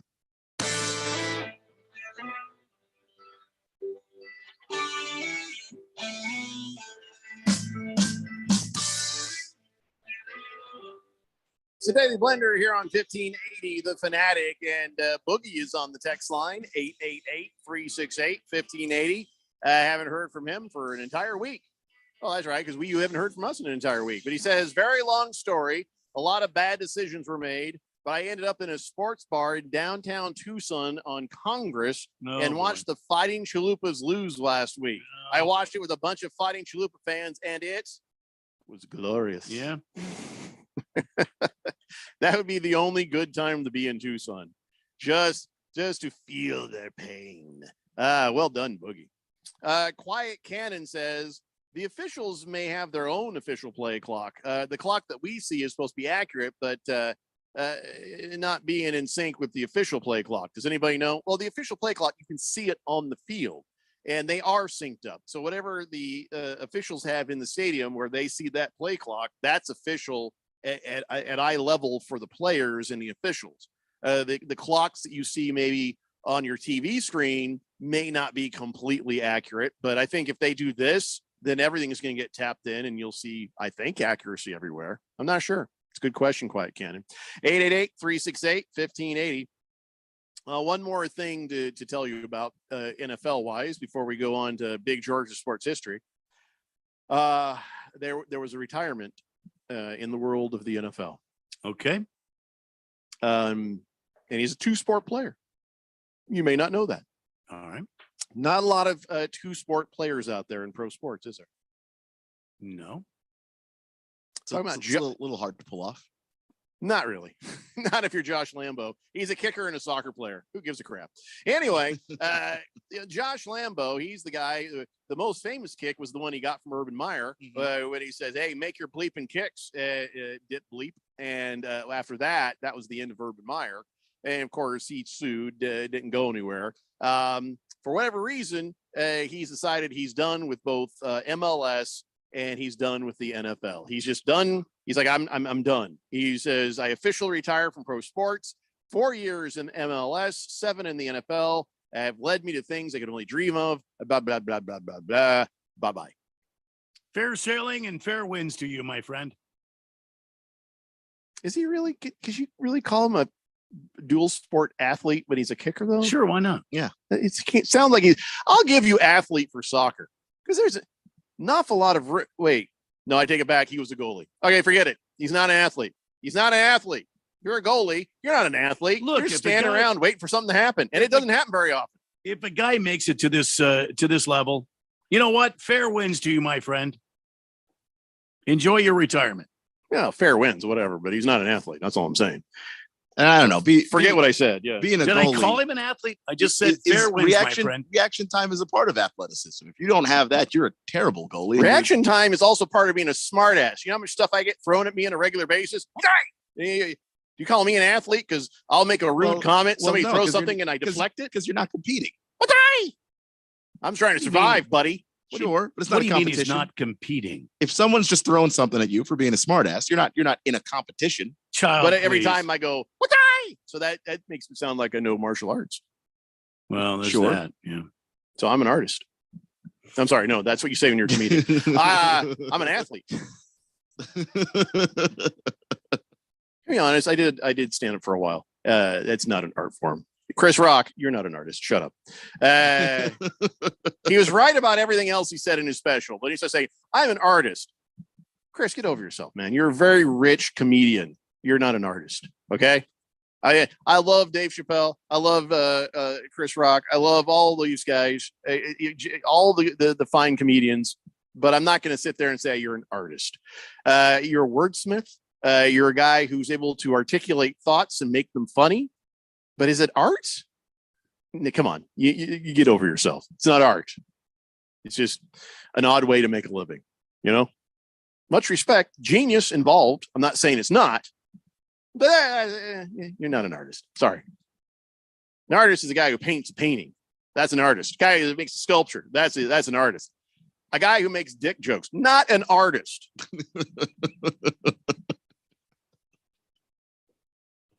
And you know, when I'm done with this job, I'm probably going to go back and do it again. And I still won't say I'm an artist. So it's time now, ladies and gentlemen, for On This Date in Big Georgia's sports history. Back in the year 1954, Bobby Plum sank a last-second shot to give Milan High School, with an enrollment of just 161 students, a shocking 32-30 victory over Muncie Central in the final game of the Indiana High School State Basketball Championships. For all intents and purposes, it's the most famous high school basketball game of all time. Why? Because they made a movie out of it. That's why. Yeah. Milan coach Marvin Wood and others in this story became central figures in Hoosiers. Remember that movie starring Gene Hackman? Oh, yeah. Hoosiers. Yeah. That's a famous basketball movie right there. And by the way, Gene Hackman is still alive. He's 93. I saw this thing where TMZ was like, hey, look, there's Gene Hackman. He's 93. He's a badass. He's dry. You know, he went to the Home Depot.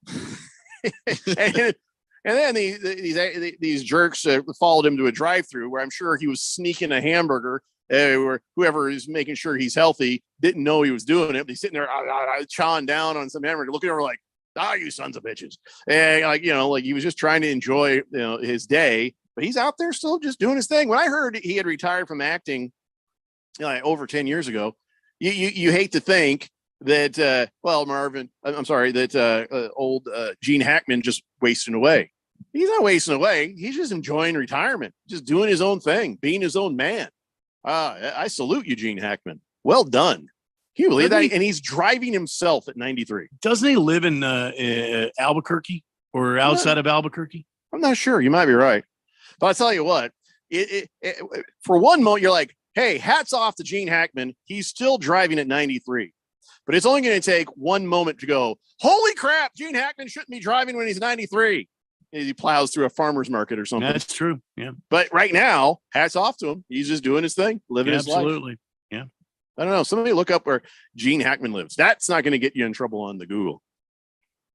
I mean, we should leave him alone, though. He's just trying to enjoy his life. Big George says, Jeffrey, hate to break it to you, but you're actually an artist. No, I'm not. I'm not an artist. I just can't see it that way. He says an actor and a radio performer is an artist, a performance artist. Chris Rock has been in movies too. So I don't think actors doing plays and movies are artists. They're actors. There's different words for different things.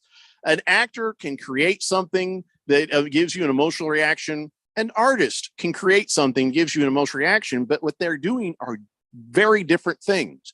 An athlete can do something that gives you an emotional reaction. And are we going to sit here and say Baker Mayfield's an artist? Hell no, we're not going to say that. So sorry, I'll die on that hill.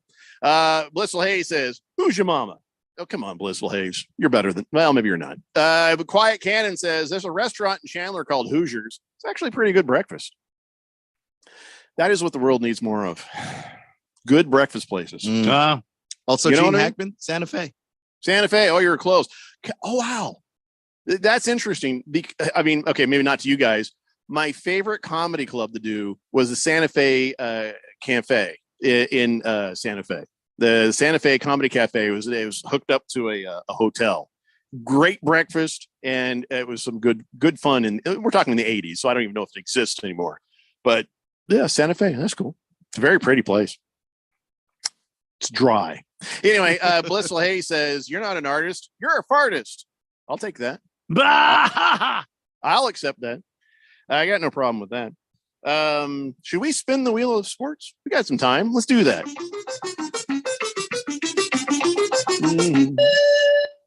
Oh, this again. So the Sharks goalie, Jeremy, I'm sorry, I was thinking Jeremy Renner. James Reamer, he says, I'm not going to wear that Pride jersey. Sorry, just can't do it. So it's Pride night again.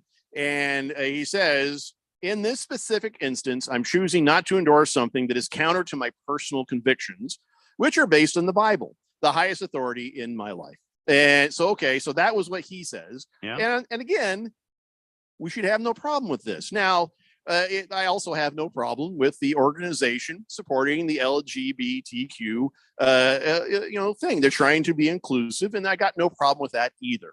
But if we are going to have the same courtesies, we have to have the same courtesy for somebody who has a belief in something. Him believing in that doesn't mean he's discriminating against you. He's just saying, I'm not going to join in on this. I don't think this is according to my religion right. And I'd rather somebody believe in what they believe respectfully than, shouting slurs and starting trouble. And I don't know why people feel like they got to go after these guys who on their religious conviction say, yeah, I'm not doing that. Okay, I get it. But then the You Can Play project, they came out and they made a mistake, in my opinion. Now, this is a good organization, works to promote inclusiveness in sports, but they spoke up about this. What they should have done is say nothing. They said, religion and respect are not in conflict with each other. We are certainly disappointed when religion is used as a reason not to support our community. Okay, slow down. That person's religion and what they believe is theirs. Your sexuality and what you believe is yours. And if everybody can be respectfully different with each other, then that's fine. But for them to come out and say wearing Pride jerseys, like any celebration jerseys worn, is not about personal feelings of an athlete, rather the communication from the team. Well, then this has nothing to do with you, so shut your mouth. This is about the guy not agreeing with his team and saying, hey, based on my personal beliefs, I'm not comfortable with this. I think that if we want to be respected, we also have to respect. And if somebody says, respectfully, that's just not for me, okay, at least they're not, starting trouble. They're just saying, no, thank you. And it's a huge mistake by the You Can Play project making a deal out of this. This guy just very quietly is like, I'm going to wear my regular jersey. You guys do what you want to do. I mean, we should not have any more problem with him. They're just saying where nobody should have a problem with the guys who do wear the Pride jerseys. Yeah, so, or anything else that that players choose to do with their, autonomy that doesn't bother anybody else. Like if you're going to sit there and say, players should be allowed to kneel before the national anthem and that shouldn't be an issue, then you should also be able to not wear a pride jersey, Yep. and look, people are allowed to be disappointed that you aren't. Sure. But that there shouldn't be any penalty for you for not wearing it. That's Well, and I said the You Can Play project made a mistake by pushing back so hard on Yeah, this. they Because made a now they're definitive not statement. respecting his beliefs the way they wanted themselves to be respected. Yeah, I think if people want to be disappointed, I would leave that up to individuals. I think that group is not. I don't think you get to speak for an entire community of people. When one guy is just saying this is just I'm just not here with it, and I can respect it. I don't think that's right. Remember, everybody, respect is a two-way thing. And if you expect to be respected, then you should be respectful to someone else as well. Mhm. Boogie, it's funny. This was a very controversial thing we just talked about, but the text line, all they want to say is, hey, stand-up comedy is an art. Boogie says, I agree with George. Stand-up comedians are artists. That makes you an artist, Jeffrey. Well, not today. I'm a radio guy. Yeah. So anyways, agree to disagree and still be more right than you, Boogie. Guys, we will see you tomorrow at 3 p.m. Yeah. Can you believe it? We're coming back to do another show. It's the Daily Blender here on 1580, The Fanatic. When it comes to covering the high school sports scene in Arizona, AZ Preps 365 has all the answers. Every Saturday morning from 8 until 10.